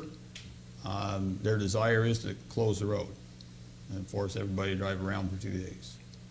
I did express some concerns. My main concerns were not so much for maybe our local residents, because we'd learned that in a hurry, but people coming off 401, especially truck traffic that comes eastbound, westbound, and want to go north on 1, they'd hit that wall and then have to do the drive around. So the drive around is back to Iroquois, 2, 16, 41, and up. Yeah. So Ben is gonna And still, fire. and he's And gonna, fire. EMS and fire will be notified. So it's all county roads, doesn't directly impact any South Dundas roads per se, because we don't have detour routes. But Ben has had, I think he's enjoying that he doesn't have to do the traffic stuff. I'm being cautious on that. I think, we'll see what kind of lessons we learn in South Dundas for the detours. How was traffic down Hulbert? Are people just avoiding that end? Oh, we're getting some more, not, a few trucks more, but Jed, some of them go straight through South Mountain, some come up our road. I mean, I haven't been run over yet, so it's, yes, there is some more, but it's not overwhelming, I don't think. I haven't heard anybody from South Glengarry complaining, so the Grace Creek Bridge is getting done. It's the first bridge east of Cornwall on kind of Road 2. So they've been detouring up Boundary, Toil Road, and then back down. So that's a jaunt. I did it, so haven't heard any. But it does save the county's money, because it saves contractor money, in turn saves because they don't have to shut the road, do the traffic signaling. So Sure. anyway, that bridge that culvert will be done first week of October, and there will be detours and as much signage as they can throw at it. Yeah. Anything else? No, I don't think so. Okay. Cemetery Board? No meetings, Mayor. Okay, Airport District Business Group, didn't have a meeting, but they did have as best they could with a virtual Apple Festival last weekend. I think the highlight was the Lions Club getting back together and doing their chicken barbecue, which sold out, so I think at least they're still. And as I told our former deputy mayor, that the boys didn't lose their touch. They still know how to do it, and they haven't done it for 6 months, so that's good. Moresby BIA, No meeting. What? yeah, you know what I'm thinking. South Nation Conservation Authority. Yes, we did have a meeting, Mayor Byvells. The online auction art auction that they're using this year for fundraising, it'll be between October 8th and 29th. And that's gonna be probably their only source of fundraising. I guess check their websites and there'll be more coming out. There was staff gave a PowerPoint presentation, and part of that was LiDAR mapping. SD&G had 1,300 square kilometers of floodplain mapping done. I asked again about a possible presentation. Sandra Massini was going to reach out to Shannon and try and arrange something now that we're meeting live and stuff. So hopefully in the very near future, I think they can maybe get something together. I don't know if she has contacted you yet or not. So we're looking at possibly in October coming to council and doing a deputation. I know I'm interested in seeing it, and I know others on council have expressed interest in seeing that since we paid for part of it. There were some trail improvements at Robert Graham. So far, the landowners have ordered about 137,000 seedlings for 2021 for tree planting. They're hoping to hit a target of around 200,000. On the ash tree, they're trying a new treatment. It's, we're probably going to pronounce this wrong, triazine treatment. I don't know, it's a chemical treatment, I guess, if you will, or it's not a chemical treatment. I don't know how to describe the treatment they're going to try and use. They got 17 ash trees they're trying this on, and the evaluation will be ongoing. It may be a year or so before and it's about $300 per tree. And I think it'll have to be on an annual basis, but they're not sure yet, but it's something. They did have a WASP program they released, and Two Creeks was used for that a year or 2 years ago to see if these WASP would help. As of yet, they don't know how effective that's been. They're still evaluating that on Ash Street. They've got a couple harvests going on, or controlled thins. One in South Dundas is on Holbert Road. It started last week. It should be about 4 to 6 weeks. The wood's already heading down the road. South Nation offers, and I don't know if we offer that or should direct this, a consultation on any property being bought or sold on a natural hazards and regulated areas. If you are concerned about buying a property, whether it's in a hazard area or a regulated area, they'll meet with you and consult, and, any restrictions or, that way. I don't know if we have anything in our, if anybody comes in, but if they do, I would recommend we make sure that they know that, maybe go see South Nation to see if the property they are buying is in a hazard area or a regulated area, wetlands or whatever. Could save some problems down the road.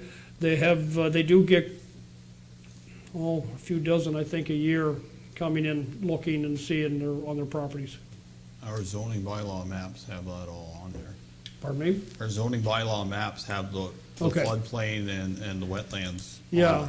but, so this is something they've been doing a little bit more of. We've applied through the SD&G Regional Incentive Program for funding, cost share funding program for upgrades to the Robert Graham Forest. The fee schedule, which I brought with me tonight, you might already have it. It comes in effect to January 1st, 2021.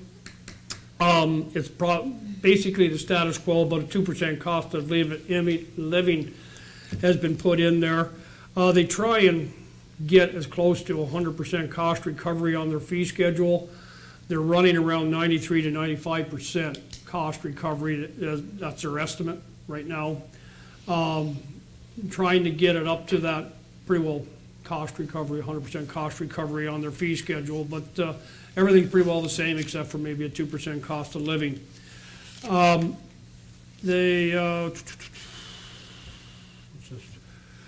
we approved the purchasing policy and update on that, which hasn't been done since 2013, and they sort of had consultation with the lower tier municipalities, and it's sort of in line with what our purchasing policies will be and whatnot.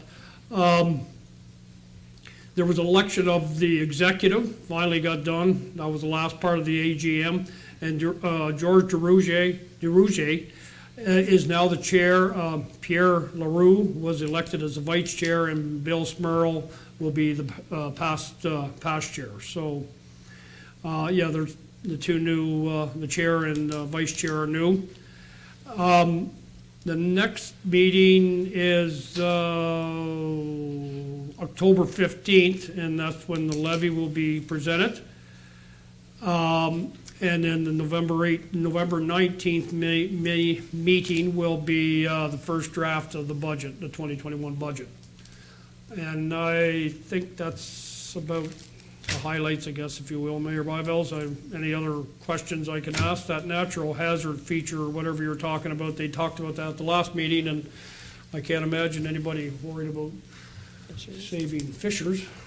Everybody's kitty cats start disappearing, and you know where they're going, in Fisher. And the reason we brought in was to control porcupines, and I haven't seen a porcupine in several years. So, Anyway, any questions or comments to Councillor Mellon on South Nation? Thank you, sir.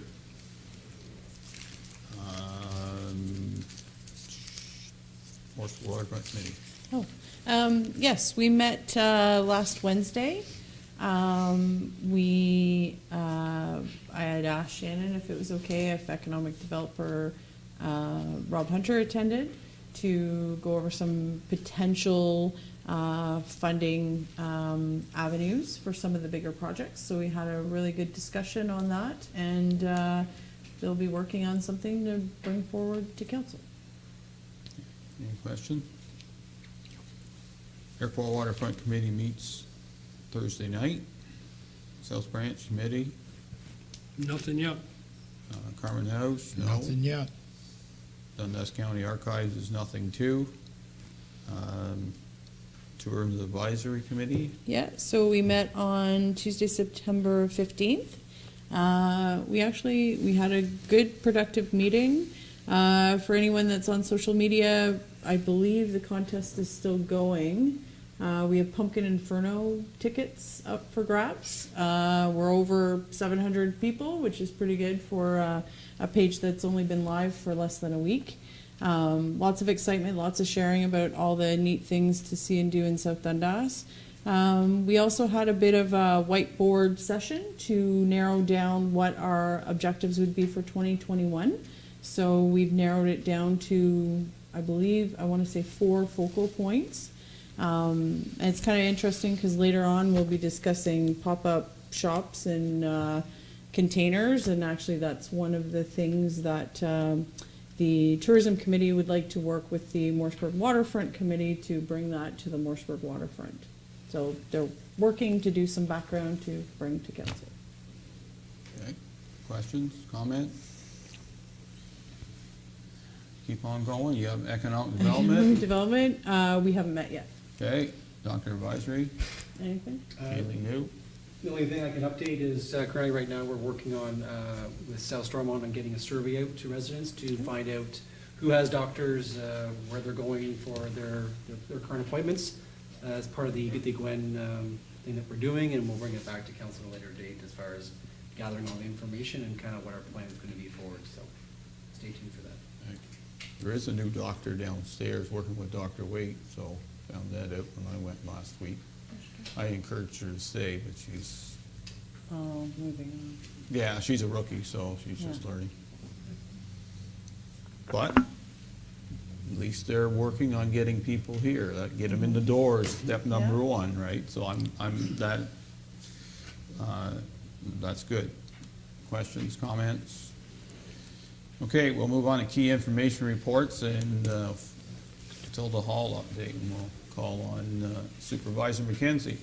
Welcome.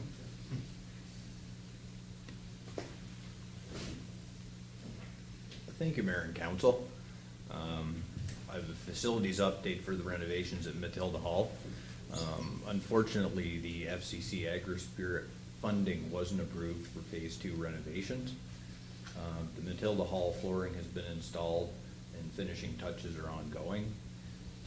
This fall, we'll be repairing minor leaks in the roof, replacing the garage door, reworking the hardware in the northwest door in the main hall, and patching and painting the hallway and kitchen. Replacement of the corridor flooring and washroom update is recommended for 2021, and staff recommend carrying forward any balance from 2020 to cover the cost of the remaining work to 2021, sorry. Be happy to answer any questions you have. Okay, start here, Council Wells. I read the report, it's a good report, Dave, so I'm good with. and Oh, I've been yeah, I back there, guess, too. the outstanding issues, that garage door. Sorry. That big garage door. Is it really, how, we're talking the big overhead garage door. Is it really a when's the last time that was open? I can't ever remember being open. I'm just sort of wondering if that door is it really needed back there? I mean, I don't know how you close it up, but I'm not sure if the door really is needed. That door, excuse me, it is, you kind of interrupted me, so I'm just gonna step in here for a minute. Yeah, that door, like, to get lifts or anything is the only access really you have to get, like, back there, Dave used the lifts and that for the ceiling tile and that, so. Okay, good point. Do you agree? I agree, and it gets used for the farm show. They take in pieces of Okay, equipment too. I was so. just curious, I just sort of wondered, but drive on, good. Council Lewis. No questions. No question. Okay, thank you. We'll move on to the key information report on the Carmen House Museum update. Thank you, Mayor and Council. A facilities update for the Carmen House Museum Committee's request. The apartment door panic bar was installed, compost pile, 3 trees removed from the outdoors. Vents repaired and landscaping around the new steps has been completed. This fall, we'll be moving forward with the purchase of an aluminum ramp, phones, fans, installing panels in the fireplace openings, installing a backup sump pump, replacement of the sewer pipe, renovate museum washroom, paint floors, and repair the holding tank alarm. Front porch rehabilitation, chimney repairs, and exterior painting are recommended for completion in 2021. Staff recommend carrying forward any balance from 2020 budget to cover the cost of the remaining work. Be happy to answer any questions. Mayor Gardner? So in this, nice to see a lot of completing. That's awesome. For the outstanding though, is there anything, I see the floor beam rehabilitation. Yes. Has there been any discussion about any outstanding items that will prevent the opening of the museum for next year? That one I actually can't answer. Nicole? Thank you, Mayor and Council. The museum can open as soon as we get the fire shutter completed on the main floors. We will be looking at the rehabilitation of the floor beams next year, but it doesn't mean that they can't use the building. Okay, so it's looking into not shutting down. Correct. Perfect. Thank you. Nope. Council Mellon, any concerns? No, Council Wells? No. Okay, Good. okay, thanks for that. Carmen House Museum, Ontario Building Code compliance. Thank you, Mayor and Council. Facilities update for the Carmen House apartment, Ontario Building Code compliance work. The OBC deficiency repairs are nearing completion, just the installation of the shutter in October remaining. The project incurred some unexpected engineering and installation costs due to the difficulty of installing the door on the second floor stone wall. The Ontario Building Code compliance project final costs are expected to fall within the allotted 2020 budget. I'd be happy to answer any questions. Council Wells? Yeah, I have a question on that. Now, that fire shutter, Dave, that was wrongly purchased to start with, the one that was on the outside, and I'm not gonna go in details whose fault that is. So, did Pivotech do anything to compensate the municipality as if we went to the one that was actually spec'd for the job for inside? Like, did they take, or did you modify the exterior one for the inside? We are going to modify, or we're gonna basically install that one on the inside with some extensions, small extensions either side. just And to now, make it does so it that, fits. by us, so much modify, which I have no issue with, I modified a lot of stuff. If we wanna make sure, because everyone's on this, gotta make sure everything's up to code, right? So, does something like that, do you check with, Chief I ran, Morehouse, or is there, can someone direct me to, I just wanna make sure this fire shutter is good, once, because it was meant for the exterior, and there should have been, one should have been spec'd on the drawings for the inside.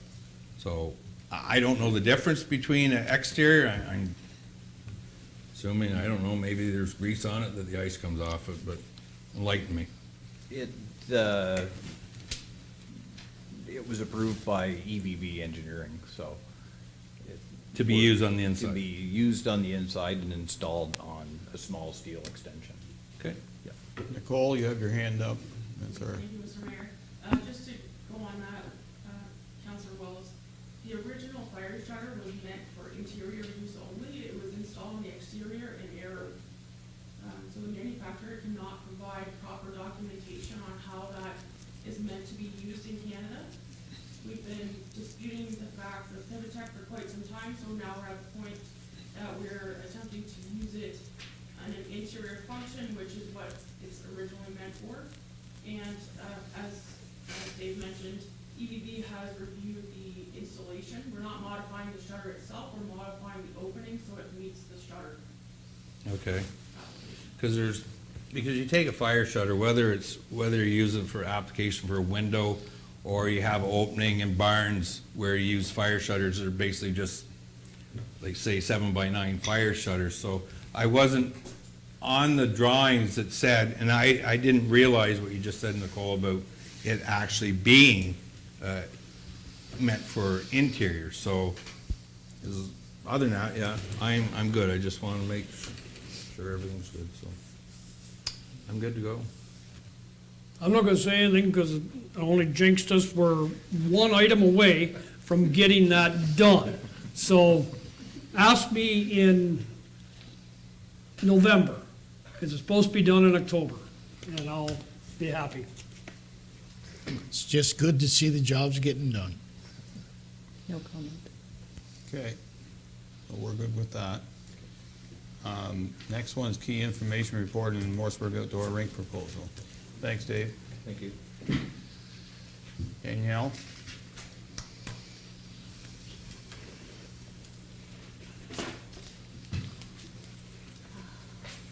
Thank you, Mayor. So this report is just looking at the Morrisburg outdoor rink proposal. So Eastern Ontario Health Unit, as part of COVID-19 kind of pandemic guidelines, has recommended that municipalities look for outdoor recreation for its tax base to kind of help curb COVID-19. And as we see numbers continue to increase, this is something that we believe as staff is really important moving forward.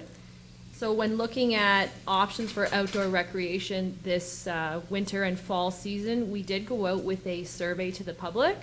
We had about 250 respondents as of Sunday.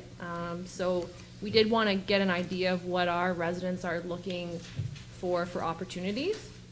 One of the highlight of this report and one of the biggest options we were looking for was guidance on if our residents in Morrisburg would be open to having an outdoor rink. So currently, the municipality has 5 outdoor rinks, one of which we discussed kind of briefly earlier is in Dundas at the McIntosh Park. That rink, like I said before, has not been utilized since 2016. So there are existing rink boards there. So when we're looking at repurposing and moving some recreational equipment around, that does provide us with the opportunity to install an outdoor rink in Morrisburg. In the survey, there of the 250 responses, 172 people were in favor for those boards to go into Earl Baker Park along the Morrisburg waterfront. And then of the 250, 155 people responded that they would be using that rink in 2022, excuse me, to 2021. So we do have a lot of interest in that rink going there.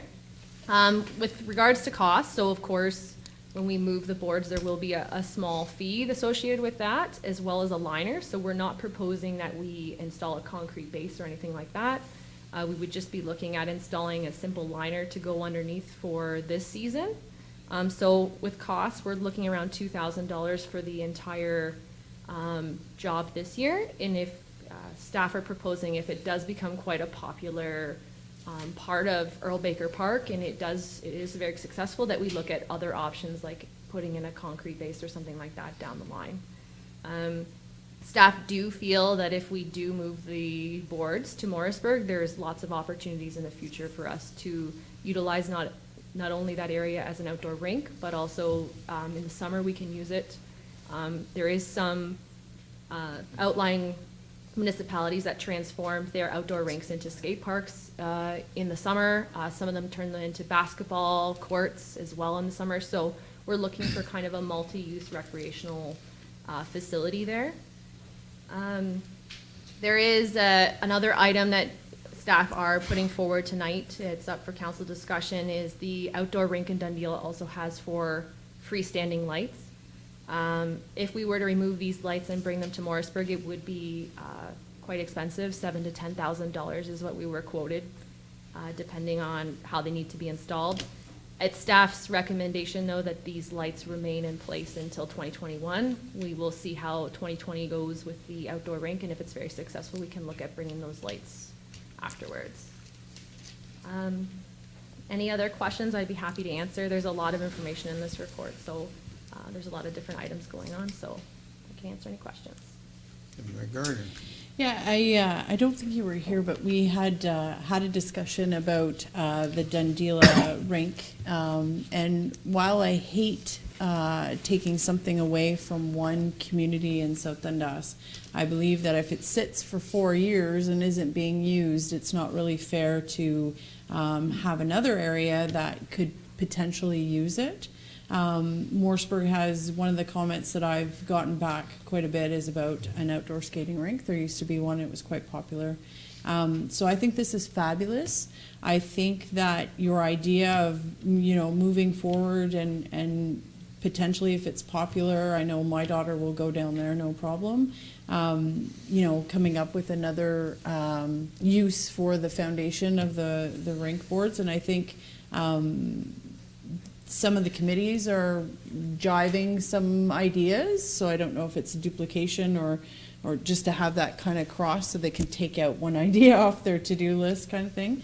But I love this, and I really like the fact that you went out to the residents for feedback. I think anytime we can engage the community, I know that we said we would listen more, and I also think it's nice to have people have their imagination go as to what the possibilities are. So yeah, I thank you for this, and like I said, it's for any of the residents out in the rural areas in Dundela, it's a struggle to take away, but I think that people have voted essentially with not manning the rink and not having it there. So I think that it would be an utter shame to have a taxpayer investment just rot instead of reusing it somewhere else. So thank you.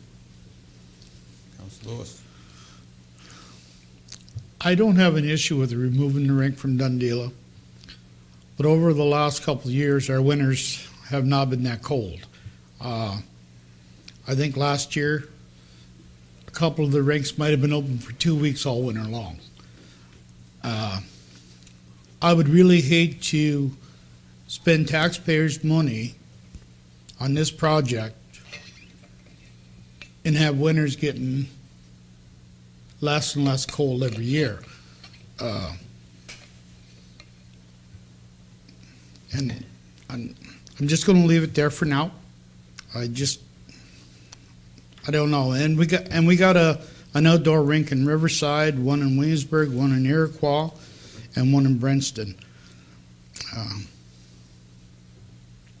I just don't think this is a good idea. Councilor Mellon. If we're going to do this, let's take this real slow and easy, because I do have a little bit of an issue. I don't know how, the survey was, shows that they're, definitely interested in, but sort of claws on my goat a little bit when you got the arena right here and you're putting an outdoor rink in Morrisburg too.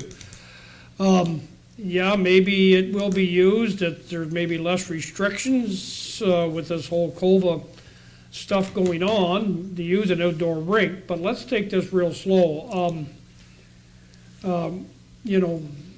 If the rink building in Dundela is gone, I guess we might as well repurpose the boards too. So it doesn't matter what we did with that building, whether, but let's take this real slow. Like just to see what kind of response we get. You're not talking about moving the lights this year then, because, things go in cycles. And unless you have a firm commitment from a volunteer organization or whatever, because the rest of the rinks are all run by volunteers. Unless we have a firm commitment, yes, we'll run, or I'll run the rink. I don't think we need to do any of this work.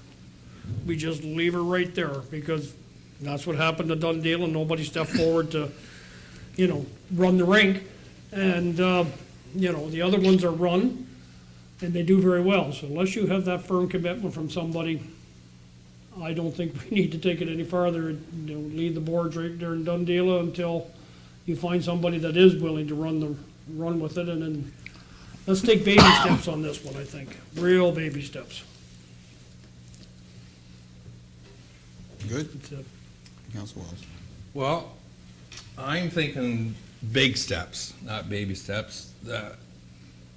And we just voted that building's getting moved anyway, so there's no place for kids to change their things, so as far as keeping the boards there is, we did a survey. I'm totally for moving this to Morrisburg.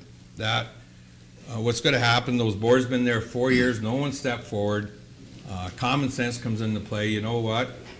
It's been there, no one wants to use it. Hey, we did a survey, the kids in Morrisburg or parents in Morrisburg want it. We have the boards, we're talking a couple $1,000s, and I think it's great. Just shut it down, leave the lights, we can string lights on 4x4s or whatever for now, and see where it goes. But an hour ago, we just got rid of the building, so unless you wanna put a lean-to up like we were doing the Iroquois, it's common sense. We don't need the boards there sitting rotten, so you may as well use them out in Morrisburg. I think it's a great idea.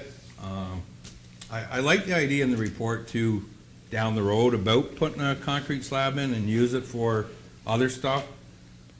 Question, because I seen the location you had it there. For the boards, do we have like a spot to store the boards? Because like we're just putting up like a temporary rink, we're gonna take the boards down, store them for a year or two, like we're not just gonna leave them up in the middle for now, correct? So through you, Mr. Mayor, the idea would be if this rink is successful this winter season, that we would pitch to council in 2021 for a concrete base. It is quite a bit of work to install the boards and move them there. If we uninstalled them and stored them somewhere, that would be an extra labor step. It would be my recommendation to leave them up for now until we decide what we want to do with them. I don't know where we would store them, maybe inside the rink, but then we would have to move them back again. So, because they are quite large, so it's a big undertaking to set it up and take it down again. Well, I think if you went in there a day, take the boards, or even 2 days for a couple guys, you put them on pallets, till we actually had a firm thing like with the concrete slab and that, which I think is a great idea.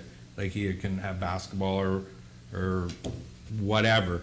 But for the first year, just to leave a piece of plastic there and some boards in the middle of our park till we actually got to the point, I sooner see us spend a little bit more money in labor to remove them till we brought it back to 2021 to see if this, or last year to see where it's gonna go. Then if it was a hit, well then sure, put the boards up, do them up, paint them nice, you have you can make something out of it, so. But I'm all for moving this, moving away from Dundee. Even though, like I said, I agree with Deputy Mayor, I hate to take something away, but here, we did the survey, which I like to see, and the residents spoke, said they would love to see it in Morrisburg. We have the boards, and let's do it. Okay, I believe that we seriously entertain moving Dundee boards. I know that they were resurrected by somebody within this table that didn't want to see them go to waste, so I think that, they are the old boards of the arena. Yep. That I was on council when we did buy them the first time, and was kind of perplexed why we had to buy brand new again, but anyway, we got brand new, and we're where we are. It's unfortunate that Dundee is not used, but Brinston's not that far away anymore, and we have a good rec committee in Brinston that's willing to do the volunteer work.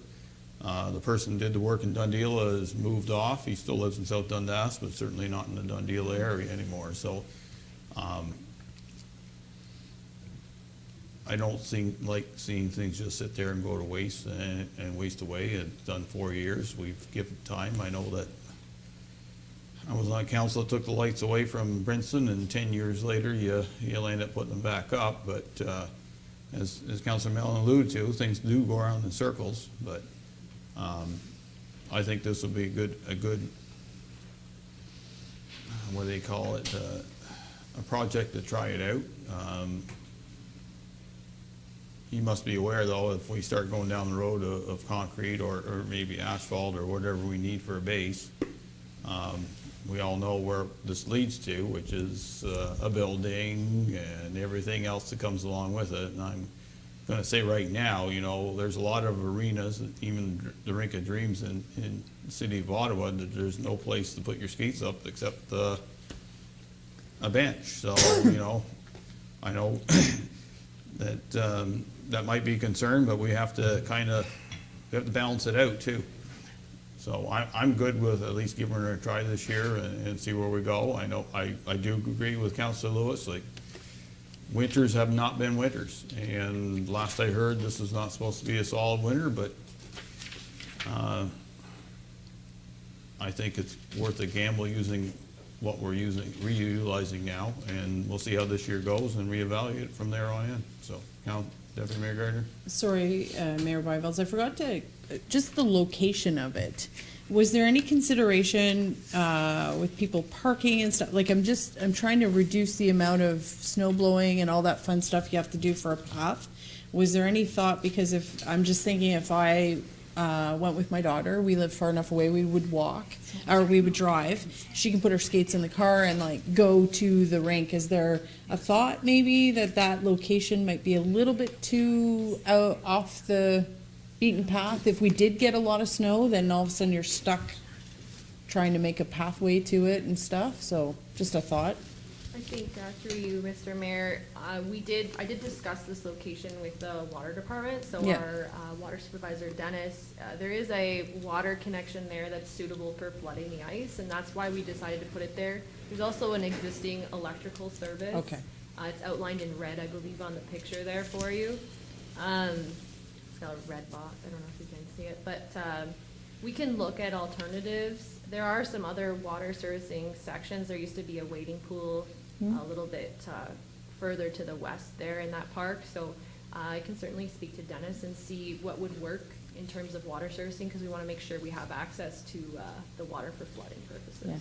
Yeah. It's just so that it's you know what I mean, less maintenance if you're doing the path and all that stuff. So, no, it's good. Okay, any further comments? We'll give it a try. We good? Yeah. I know you know. Council Mellon, you're good for this year? Yep. Council Wells, I know, yes, so. Okay, we'll give it a go. Next key information report is drainage maintenance tendering options. Danielle? Thank you, Mayor. So as we had the meeting previously, September 14th, McIntosh Perry came out and discussed our drainage options moving forward. They spoke to council very briefly about the maintenance that's ongoing. So for your information, the Altman Row and the Moorhead municipal drain are the two drains that currently have permits and are ready to go for maintenance. Altman Rose, what's the other one, sorry? And Moorhead. So McIntosh Perry is looking for a little bit of information on how council would like to proceed with tendering out the work to be done. There are three options. So option one, very briefly, is we go out with a tender right now. It closes mid-October and the work begins mid to late November. The only concern McIntosh Perry and staff have is that this may result in high pricing because it's a little bit last minute. Option two is we prepare a late November, early December tender period. So we go out still this year for maintenance, but the maintenance doesn't actually occur until September to November of 2021. So this would allow contractors to bid for work in the future, which we may get a bit more competitive pricing because that way they can book maintenance and contracting work for the future. And then option three is to delay the tendering process until spring of 2021. this is sufficient, but again, it's just further delaying the maintenance. So in staff in Macintosh Perry, we believe that option 2 would probably be the best option. It gives us enough time to get the maintenance tenders together, and I believe it would result in the most competitive pricing. I know we've had issues in the past with tenders coming in at quite high prices, so we believe that this would be a fair move forward. If you have any questions, I can answer them at this time. Council Wells? I'm good at this point right now. Council Mellon? Yeah, I think we need to do a few changes on how we do the tendering, though, you know, and this has been talked about before, you know, whether we do it on an hourly basis. The only trouble with doing it on an hourly basis is that if once you start, you pretty well got to do all your drains on an hourly basis. I don't know if drains that are under a certain size, and I'm not in favor of doing it on an hourly basis if it's a large drain. If Macintosh and Perry could come in with a, you know, an estimate on a large drain, but like smaller drains that are, you know, running, you know, $2,000, $3,000, $4,000, you know, an hourly rate may be more efficient, I think. You just get a list of contractors that are out there that are willing, and you just, you know, you pay their going rate, and if they do a good job, they're asked again. If they're not, well, you know, they're not. It's used extensively in North Dundas, and it seems to work good. I know I've talked to a couple contractors, and they don't like that 10% deposit on the overall job that they have to put down. And then that was, I think, something we can work with as far as getting that 10, you know, whether you eliminate that 10% deposit or you get it back to the contractors quicker, because I think that's scaring off a lot of contractors as far as bidding on some of these drains. And I think the whole idea here is to make sure that we get as much, as competitive bidding as we can, because it's a user pay system. So the farmers, you know, or landowners are going to pay for the drainage, and we're administrating it, and, you know, we want to make sure that we do as much as we can, as good as we can, and get it done as much as we can. If the Altman Row and the Moorhead are ready this year, I'm sort of leaning maybe right now of getting something done. We've lost, I think, you know, we don't want to lose 2 years. We've lost a year now, I guess, or more. And I think we need to get some of this drainage done. So I'd like to see us do a combination of 1 and 2. And, you know, do some drainage this year, tender that out, get it done, and, you know, get at least those 2 maybe off our books, if you will. November is never a good time to be doing drainage, and that's the part that sort of scares me on this, on option 1, getting it out in, November. I would also modify option 2 if it was left up to me, and put the tender out December, January. But with the work to start, and I think Department of Fish and Fisheries won't let us touch a drain till the 1st of July. I think that's, it used to be the 15th of July, but our area got changed, and I think it's the 1st of July. But I would have the work done in July and August. When it's dry, notify the landowners. Don't give it an option, because you're gonna have some that are gonna say, oh, I don't want them in there, and so they can't be jumping around. So what if I lose 6 or 8 rows of corn? They're usually crappy corn along the outside of the ditch anyway. So I've talked to some of the landowners, and the ones I've talked to are in favor of that. If they can get the drain done and get it done quickly and cost effectively in July, August, to me, that's the time, you know, that maybe the drain can be done. Not saying we totally eliminate September, October, but when you get into November, some years is yes, some years is no, as far as work goes. So I like option 1 for a couple of the drains, and option 2 for December, January, whatever tendering period, but with the work to be done in July, August. And you notify the landowners, and you can't give them the option, because there's gonna be some that express real strongly to me that they would more than support that. You know, get that done early. And you're gonna have some that are gonna be afraid of losing their 15 feet of soybeans or their 15 feet of alfalfa or corn. Well, if they know in January, December, that drain's being tendered and the work is done in July, August, you know, even done in September, the beans won't be off the field normally, you know, so you'd have to push it back to October. And the longer you push it back, the more costly it gets. If it's done in July and August, it gives the drain a chance to revegetate, and it's better over the winter, you know. So that's my 2 cents worth, you know. Councilor Lewis? I have no issues with option 2. I know where Councillor Mellon's coming from, and he's more of a drainage expert than me, but I don't mind option 2. I agree with Councillor Lewis. My only question with Councillor Mellon's suggestion about option 1 is how do you pick who would do it earlier? Do what, do the. Well, you were suggesting a combination of option 1 and option 2. Well, yeah. So two- how do you decide who falls under the get a few done earlier? Do we just go based on what the lineup is, or like how do you pick who gets to do option 1? Okay, just a question. You have any idea the length of these drains? Yeah. The length of the extent of the work? Yeah. No, McIntosh Perry, did not provide Okay. that information to me Okay, this evening. I'm not sorry. familiar with those drains. You have any, I think the Alt Monroe is on this side of Dixon's, if I'm correct.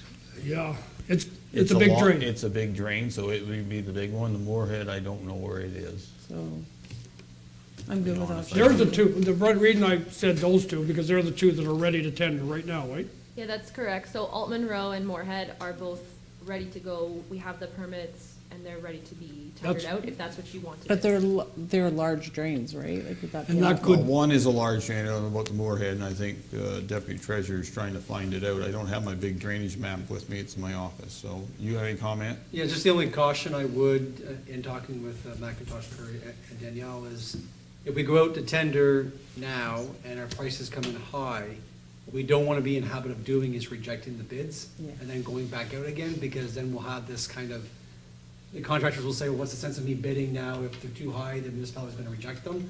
So, we don't want to get in that habit, because then we won't get No. bids at all in the future. That's And the only caution. yeah, and I'd hate for the landowners to pay more just because. So I'm okay with option 2. Any comments? Okay. I don't disagree with your thinking, Councillor Mellon, is that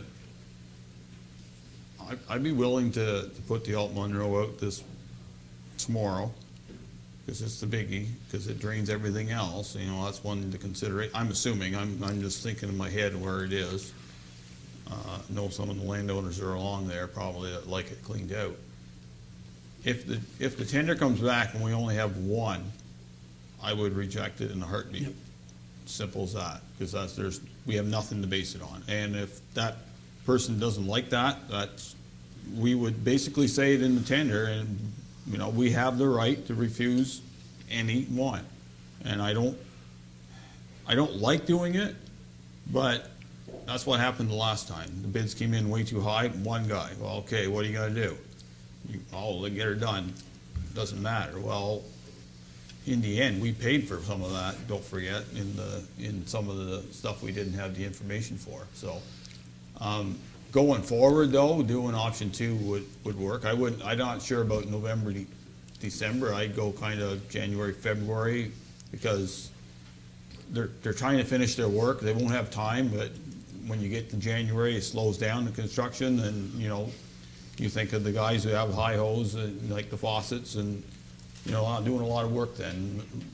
Others are still busy, but, you know, it gives their internal staff some time to look at it, and if they can't do a field survey anymore because of the snow maybe, but as long as the information's real good, maybe, you know, because that's all to base it on, is how much excavation work they're anticipating to make that job right. I don't mind going down, you know, the hourly rate sounds good, except your challenge is you have nothing to fall back on. And I know in some of my observation work of North Dundas drainage work, I'm not impressed with how the contractor does it. It tends to be a bit sloppy because there's no big desire to do a good job. Yes, Sean?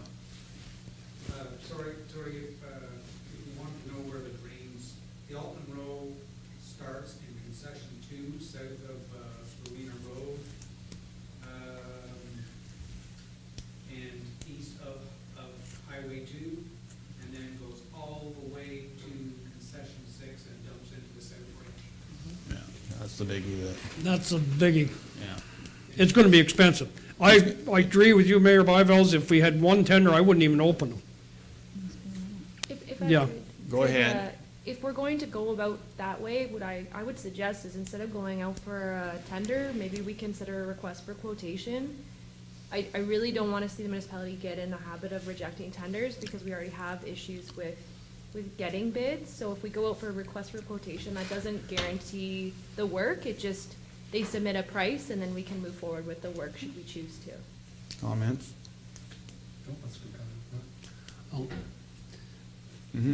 I know I talked to some of the landowners today and have talked in the past, you know, and they're counterbalancing, you know, what I'm saying, you know, what option 2 offers is probably the best cost-effective way to do this and get them the best price. Farmers are sometimes cheap, not all of us, but sometimes. They want to have a good, you know, good bang for your buck. And I said, if you tender now, if you only get one bid, you're at their mercy.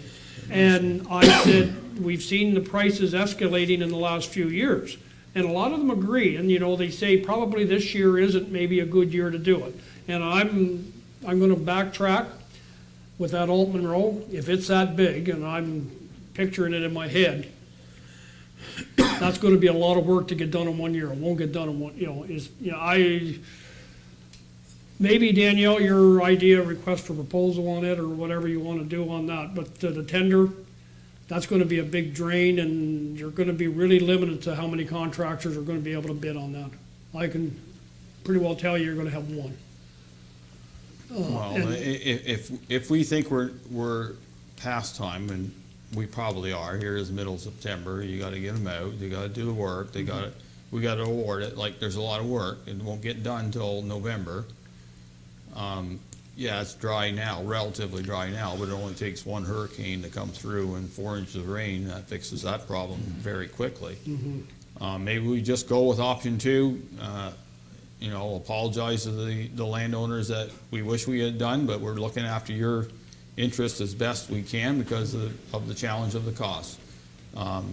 It's unfortunate through this whole thing that we've lost this time, but if we have the permitting done though, and that's what I don't like. We're ready to go, and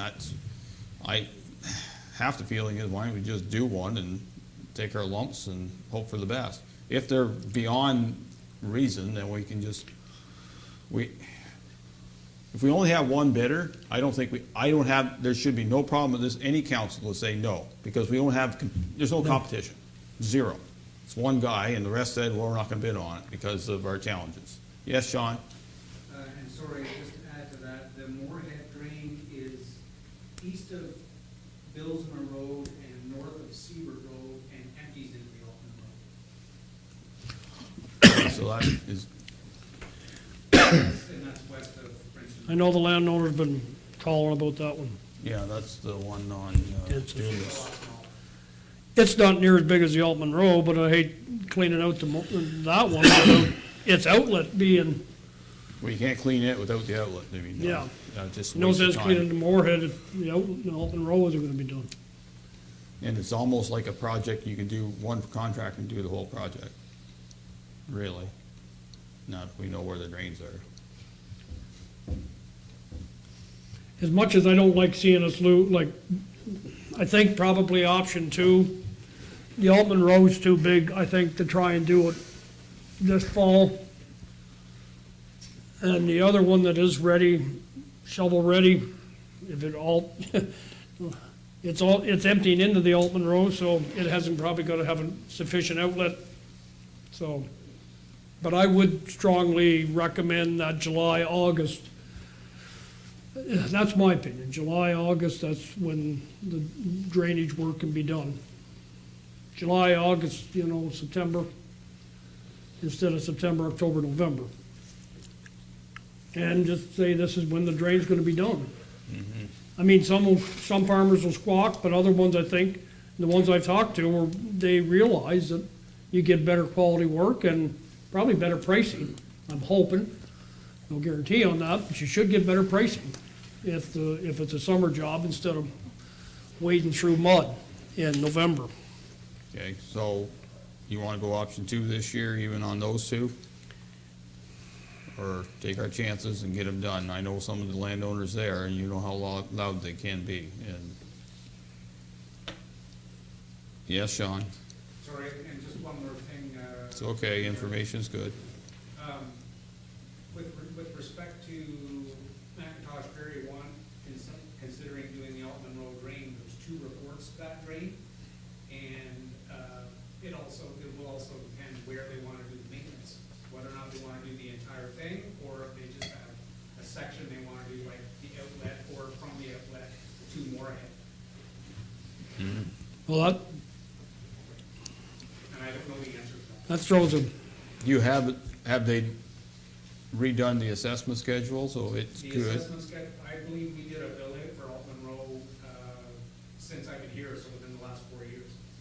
Yeah, because I can remember it actually getting done, so it's not a long time ago either. It's not the worst drain in South Dundas that needs repair, I'll tell you that, from my information from farmers. Okay, your option 2, you need to make your mind up.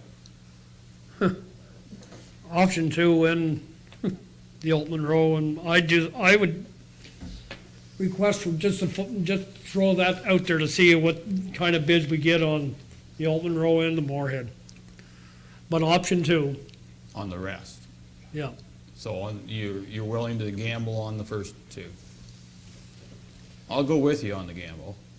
I think it's worth it. I mean, see what it is. If like we get one tender, we either tender it, we don't even open the tender. Or request for proposal like you're saying, Danielle, I don't know, what, So I would do a request for quotation. So Okay. if the quotation comes in too high, so if it's just too high and the landowners don't want to pay that, then we can reject it because it's just a quotation. It's a lot simpler of a process compared to a tendering process as well. Okay. Well, Yeah. let's try it. okay, yeah. You good with that? I'm sure. Okay? Sure. I like the quotation part though, but just the way, I don't know if you were here, the way we discussed it with construction companies, just make sure, like when we put it in the paper and all our local ones, that we make sure we find their emails and invite them for that quotation, like, that's the only thing. Okay. Yes, Jeff? If I could play devil's advocate, if it's such a challenge getting pricing, what if we owned our own? And put an employee in it, and then we have priority on what drains got cleaned and when not, and at the time to clean them, if it's such a challenge getting pricing. Just plain devil's advocate, that's all. That's too much of an undertaking, I think, for the drains that we have here, but. Well, it sounds like you've been talking to North Stormont and Blake and former Fife, because they do it themselves. They do have their own shovel. I know that for a fact, and do that kind of work, so. I guess that's something, if staff wants to put the numbers together and let us see them, you can. I concur with Councilor Wells that, there's enough shovels in South Dundas that we shouldn't have to do it, to be honest. But if you're already getting one pricing, then. Well, and maybe there's something wrong with the process, and maybe that's what and I know Councilor Mellon has spoken to some contractors. I haven't, there's no sense in lamenting anymore. We lost the one that would take any drain on in a heartbeat, but I mean, the rest don't want to do the dirty slugging work that drainage work is, and, unless there's a premium on it, and then the one that tends to bid is very familiar with drains, but it seems the price that is quoted is always, significantly high. I know that for a fact. So, okay, let's try those on that, and going forward, option 2 would be the way. Maybe we might have to tailor the dates a bit. I think getting into the spring, yes, I know you have a motion, but I seen you flapping around. You got it worded out? Go ahead. Moved by Councillor Mellon, second by Deputy Mayor Gardner, that the Council of the Municipality of South Dundas accept drainage maintenance tendering option 2 to move forward with drain maintenance for 2020 and 2021 by preparing for a late November, early December tender period offering a summer construction period, and request quotations for the Altman Row and Moorhead drains for 2020 maintenance. That work?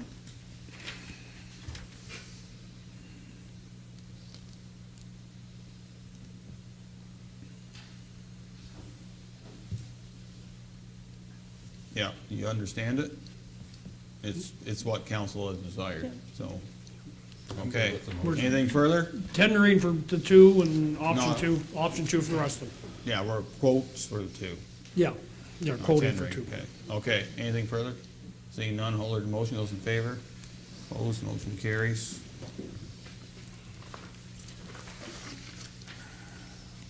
Okay, thank you. Trying to go back to, so, 60. thank you. Oh, 60's past me. Page 63 is cannabis. Yeah, I was gonna say 63, has to be passed. Okay, so, Councilor Mellon, you have pulled, the petition, the resolution for the municipality of Tweed. You have the floor. Thank you, Mayor Byvells. Yeah, I read this over 2 or 3 times, and I think this sort of highlights the problem we're having is widespread across the province with the cannabis production and the different variances as far as, where they can be and what they cannot be. As far as I'm concerned, any support or the more voices we get out there, and that's why I asked for this to be brought out of the consent agenda to support this, the more voices we have out there, either to the feds or the province, to say their system is broke and it's landing on our lap, and we're shoveling a lot of crap trying to get through what they put on our lap. And I think we all know the situation that happened back north. It's somewhat resolved today, but when you read this, you can just see where, that situation is unfolding in South Dundas, it's unfolding in Tweed, it's unfolding all over the province. So, to me, I know staff are gonna be working on something to come back, and that's great, and there's all sorts of little segments from different, municipalities or townships that maybe we can work into it, but the reason I brought this out or wanted this support on this was to make sure that the point gets out there, that their system is broke and we're stuck with the mess, and they need to do something to provide us with the tools to deal with cannabis production that's just being stuck in the middle of anywhere. Just because it's out in the country doesn't mean, I went by there today and I hadn't been by for a while, and there was a stink even with it being bulldozed under. And I do not think that the people need to have this. We need to have some kind of minimum separation, some setbacks, whatever. We have to have some kind of regulation in there. The difference between the two cannabis production, whether it's pharmaceuticals or like what's back there, one's locked down like Fort Knox and you don't smell anything, and then you have that. So we have to make sure that we're, if it's gonna be an ag product, fine, let's treat it like an ag product that stinks and put the thing back in the back 40. And that's the reason I asked this to be brought out to many voices, maybe we'll get the point across. Okay, so in case some members of council have not heard, the OPP raided the grow op at Rowena and Shaver this morning, and we cooperated with the OPP and hauled all that mess to our landfill today. So she's all gone. I'm not gonna comment any further on Which we don't. why, and the reasons they're doing it, but that's what happened today.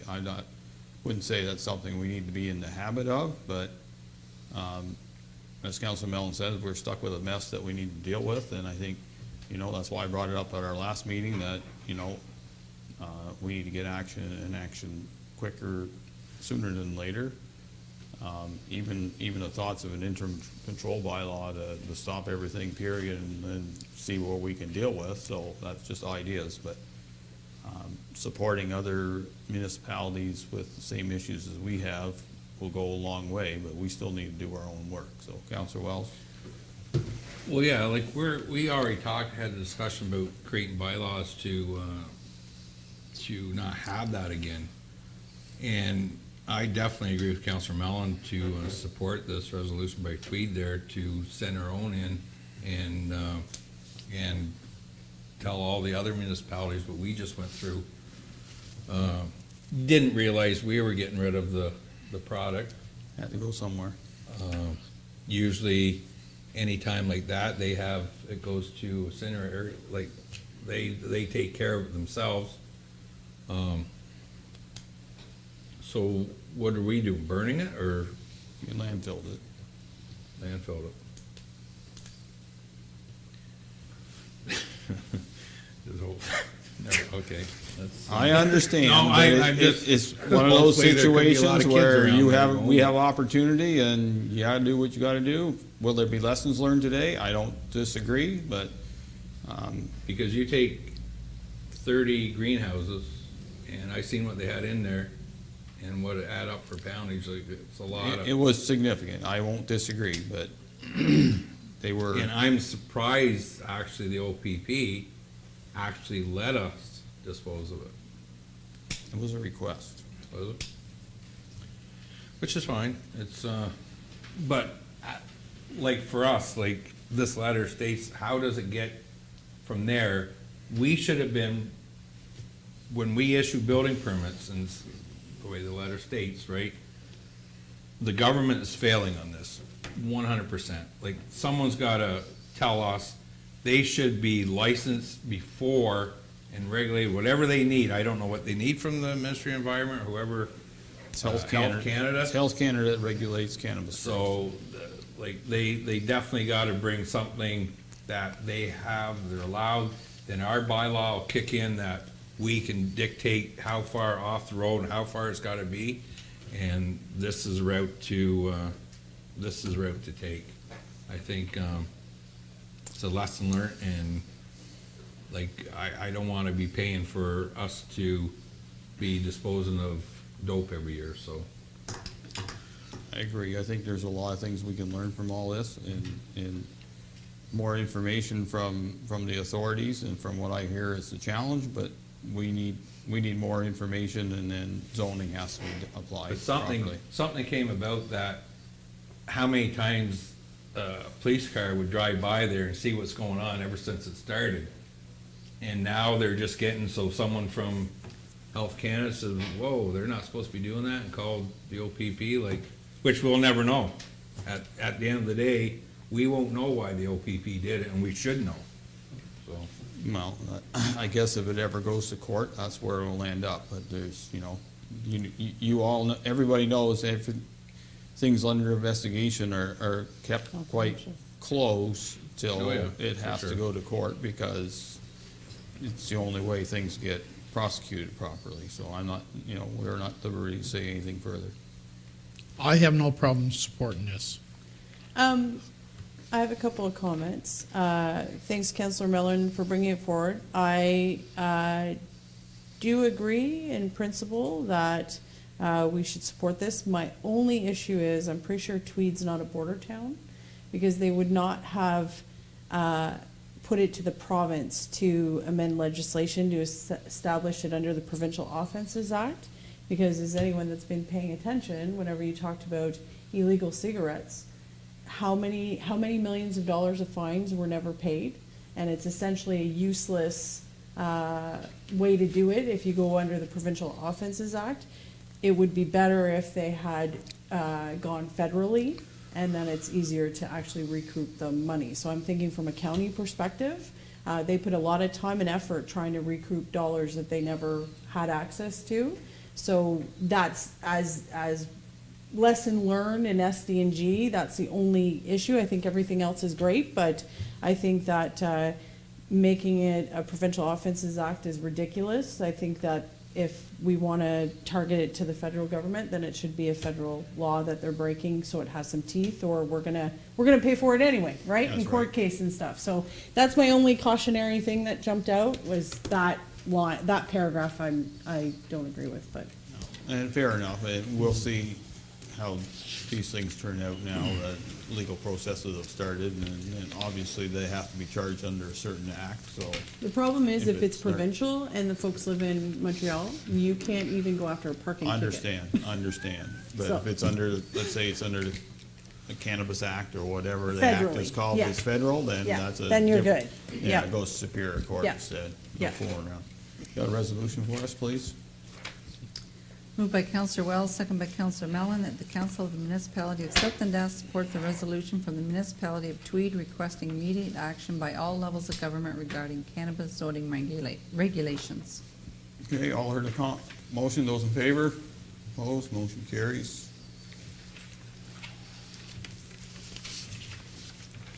Okay, Counselor Wells brought up an update, the key information report on the update of the Maria Boy and sign installation, and tonight we have Austin Marcellus, I see back there, and I guess Danielle can support them, and I guess they'll bring the report to council first, and then I'll turn to Counselor Wells for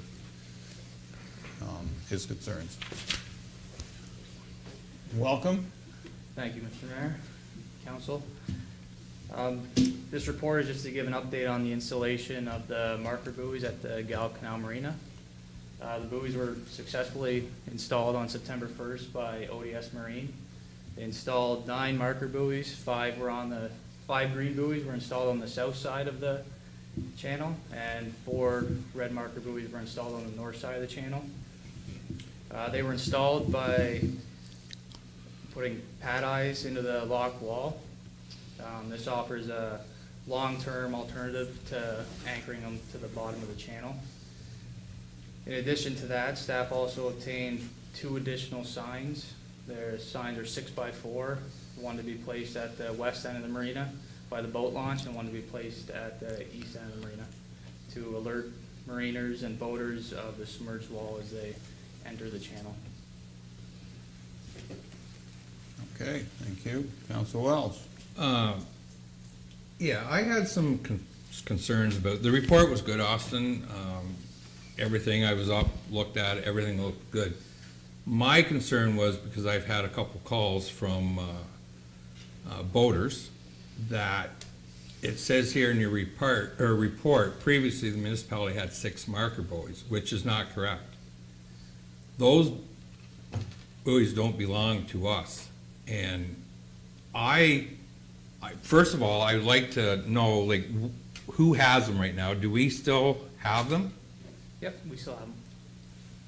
And so my question was, like, they should be returned to the owners that put them out for well over 30 years. And it wasn't the municipality that did this. It was local boaters that did it for years and years and years. The municipality never, ever did it.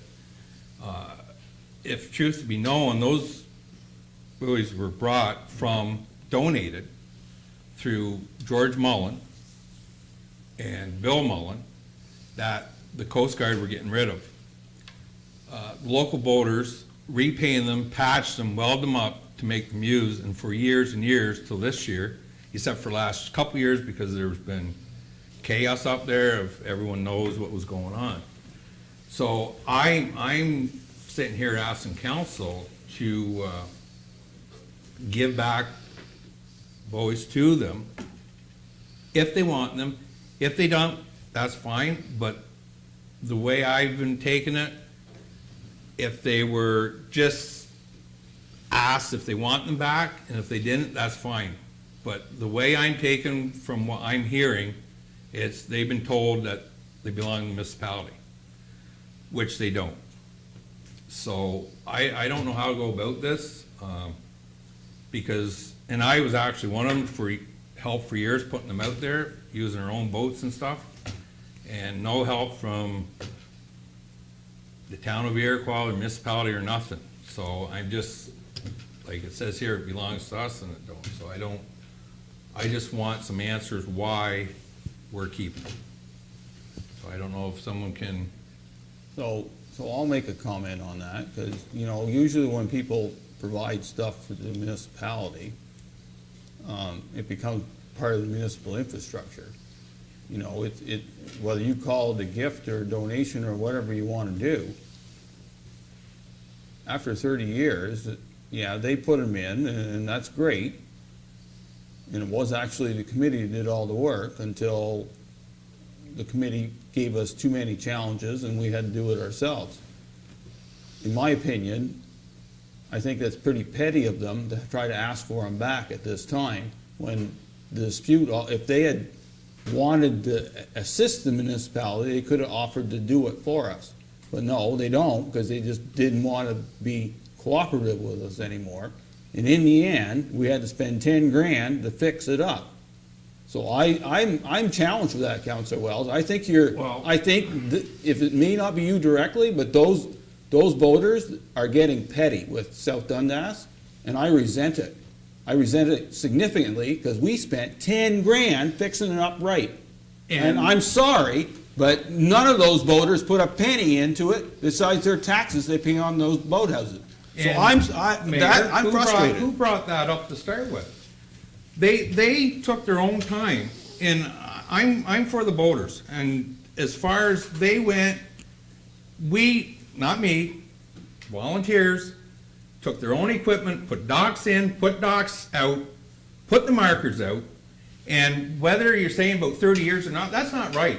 Like, people volunteer, never cost us a penny till now, is because we were given people slack because of one or two individuals that caused this chaos to start with. I think there's more than that involved in that. Well, because it got done last year, all of a sudden this year, we're not going to do it, boys. We're just going to piss on the municipality, excuse my language, and let them deal with the headache. And that's what we had to do. So we went beyond. $10,000? No. We went beyond, over and above. We had really no choice to do it right, which Obviously, is fair enough. The report says it, right? Yeah. But when it comes down to the bottom line, we're taking, and just for your knowledge, Mayor, the people didn't request them back. They asked about them and were told they were municipal's property. Yeah. Which I don't see anywhere where it says anywhere after 30 or 20 or 15 years, just because someone donated something to us, it's there, unless we actually take it over on paper. But correct me if I'm wrong. Okay, but the way you talk, everything John Ross has done for South Dundas, he could say, well, I want it all back now. I'm just, I think if they really want it back, they can have the tin cans back. But I think the pettiness of that is petty. You give something to somebody, you give it. It's done. Well, there's a lot of volunteering that goes on with different things that is not getting respected, and that's one of them. Because I was a volunteer there for years. Did we ask the municipality for nothing? No. All I'm doing is stating the fact about people that's been there for so many years, paid to be there, did their own work, never asked a penny, and now we're sitting here saying and you're talking petties? I agree with you. It is petty. But not to say what you just said about running them down. Well, that's all I'm saying. If we had all worked together to make that marina what it could be fantastic. But it got to the point and I agree with you there's no way, and you were on this, everybody agreed we had to take it over and be done with it. Now all of a sudden we do what we have to do right, and we paid for that, we did all that work, we want it back. Like, really? They might, It's, if they you're conti- making it sound worse than it is. If they That's all I'm want saying. it back that bad, they can have it, but they may be asking for more come next spring. And that's where I'm gonna leave it right now. Where does council wanna go on giving those back? Yes. Information, please.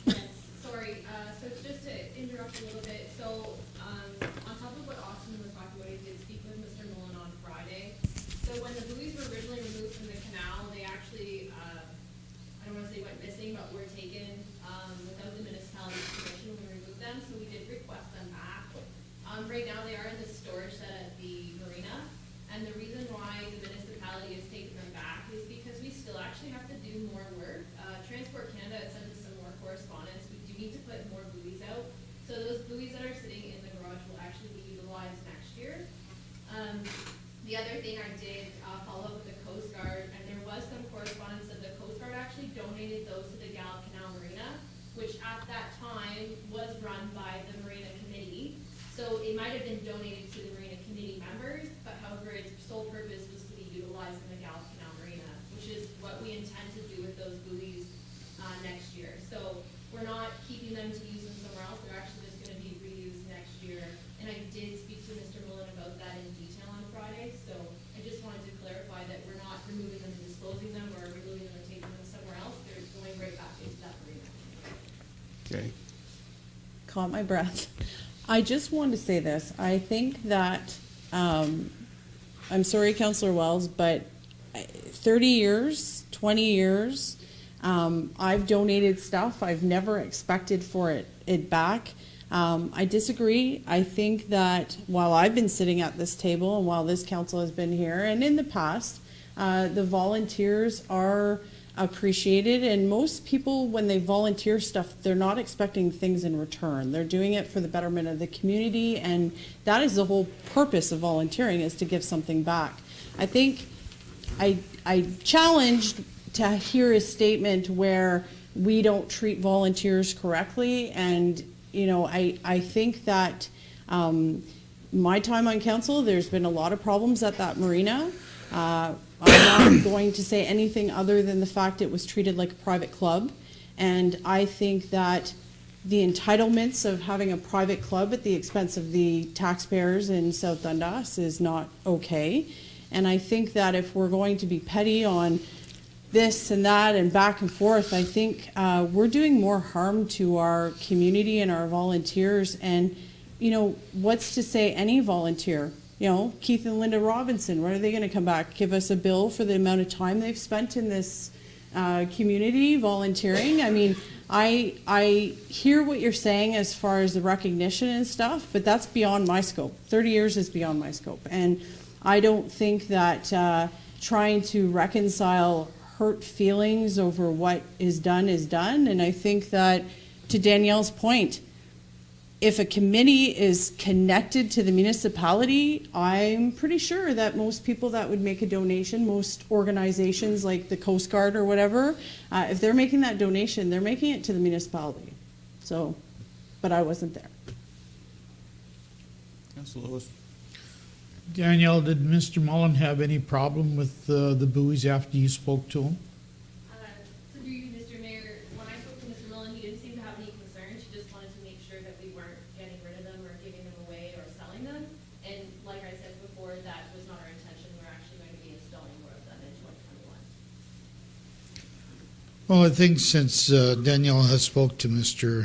Mullen, I would say the case is most likely closed. He has no issues, so, and we all know how the marina ran a couple of years ago. Everybody sitting at this table knows. So, but if Mr. Mullen has no issues, I have no issues. And that's where I'll leave it. Councilor Mullen. So if I'm getting this straight, you're planning on repurposing them next year somewhere up at the marina? Yeah, so through you, Mr. Mayor, we did install the new buoys, and then Transport Canada sent correspondence through OPG that we needed to put more buoys out. They came in late after we had already installed the spar buoys, and I'm not sure why they've come back. They just said that we need additional buoys, so we would be adding those to the ones that we already have that are out there. why don't we just tell the individuals think that that belongs to them? And I sort of agree that if it was given to the Coast Guard, by the Coast Guard, to the committee, through the individual, you know, the committee was a municipality, why don't we just explain that, you know, we're gonna maybe be repurposing them next year, that we're not throwing them away or giving them away to somebody else, that they will be used, you know, potentially next year at the marina in some capacity for now. I think, you know, and see where it goes. If we need them, you know, there's a lot of he said, she said, you know, back and forth from 20, 30 years, and it's hard to sort through. Yep. Just one more statement, like, the point I was trying to make here, when it said, like, you're talking to Mr. Mullen, actually, there's two other people besides Bruce I was talking to, but at the end of the day, it was the fact that he was told they belonged to the municipality. If we would've just went and says, like, we had these boys, you put them out, and like he's already told you, Danielle, that if you're gonna use them, he has no issues with that. I'm just trying to make a point about when we say stuff belongs to us and blah, blah, blah, how it can go. So moving ahead with that, is it the OPG or who's telling us? Because I'm looking at this picture with these 10 out here now, and like, I know this river like the back of my hand, and I'm thinking, not the very last one, but the ones before that is the end of the wall. Like, so where, do they want us to extend more out to the east? Is that what they're saying, or more in closer? So through you, Mr. Mayor, they want us to actually put some in closer. Closer? So right when you leave the boat launch area, they want some there, and then they also would like some on the far wall, on the south side. Be the south On the side. wall, marking that, because there is an extension that's submerged there as well. Okay. Anyways, I'm good. Okay. Thanks, Austin. Thank you. No notice of motion? No closed session? No? Application bylaw, please. Moved by Counselor Mellon, second by Counselor Wells, that bylaw number 2020-85, being a bylaw to adopt, confirm, and ratify matters dealt with by resolution, be read and passed in open council, signed and sealed. All heard the motion, those in favor, opposed, motion carries. Before the clerk reads the last motion, I'd like to thank council for their work, I'd like to thank staff for their reports, and I'd like to thank Rebecca for reporting on her actions. Thanks for the audience for being engaged in South Dundas, and also to the audience within. Go ahead. Moved by Counselor Wells, second by Counselor Mellon, that council now adjourn to meet again at the call of the chair. All heard the motion, those in favor, opposed, motion carries.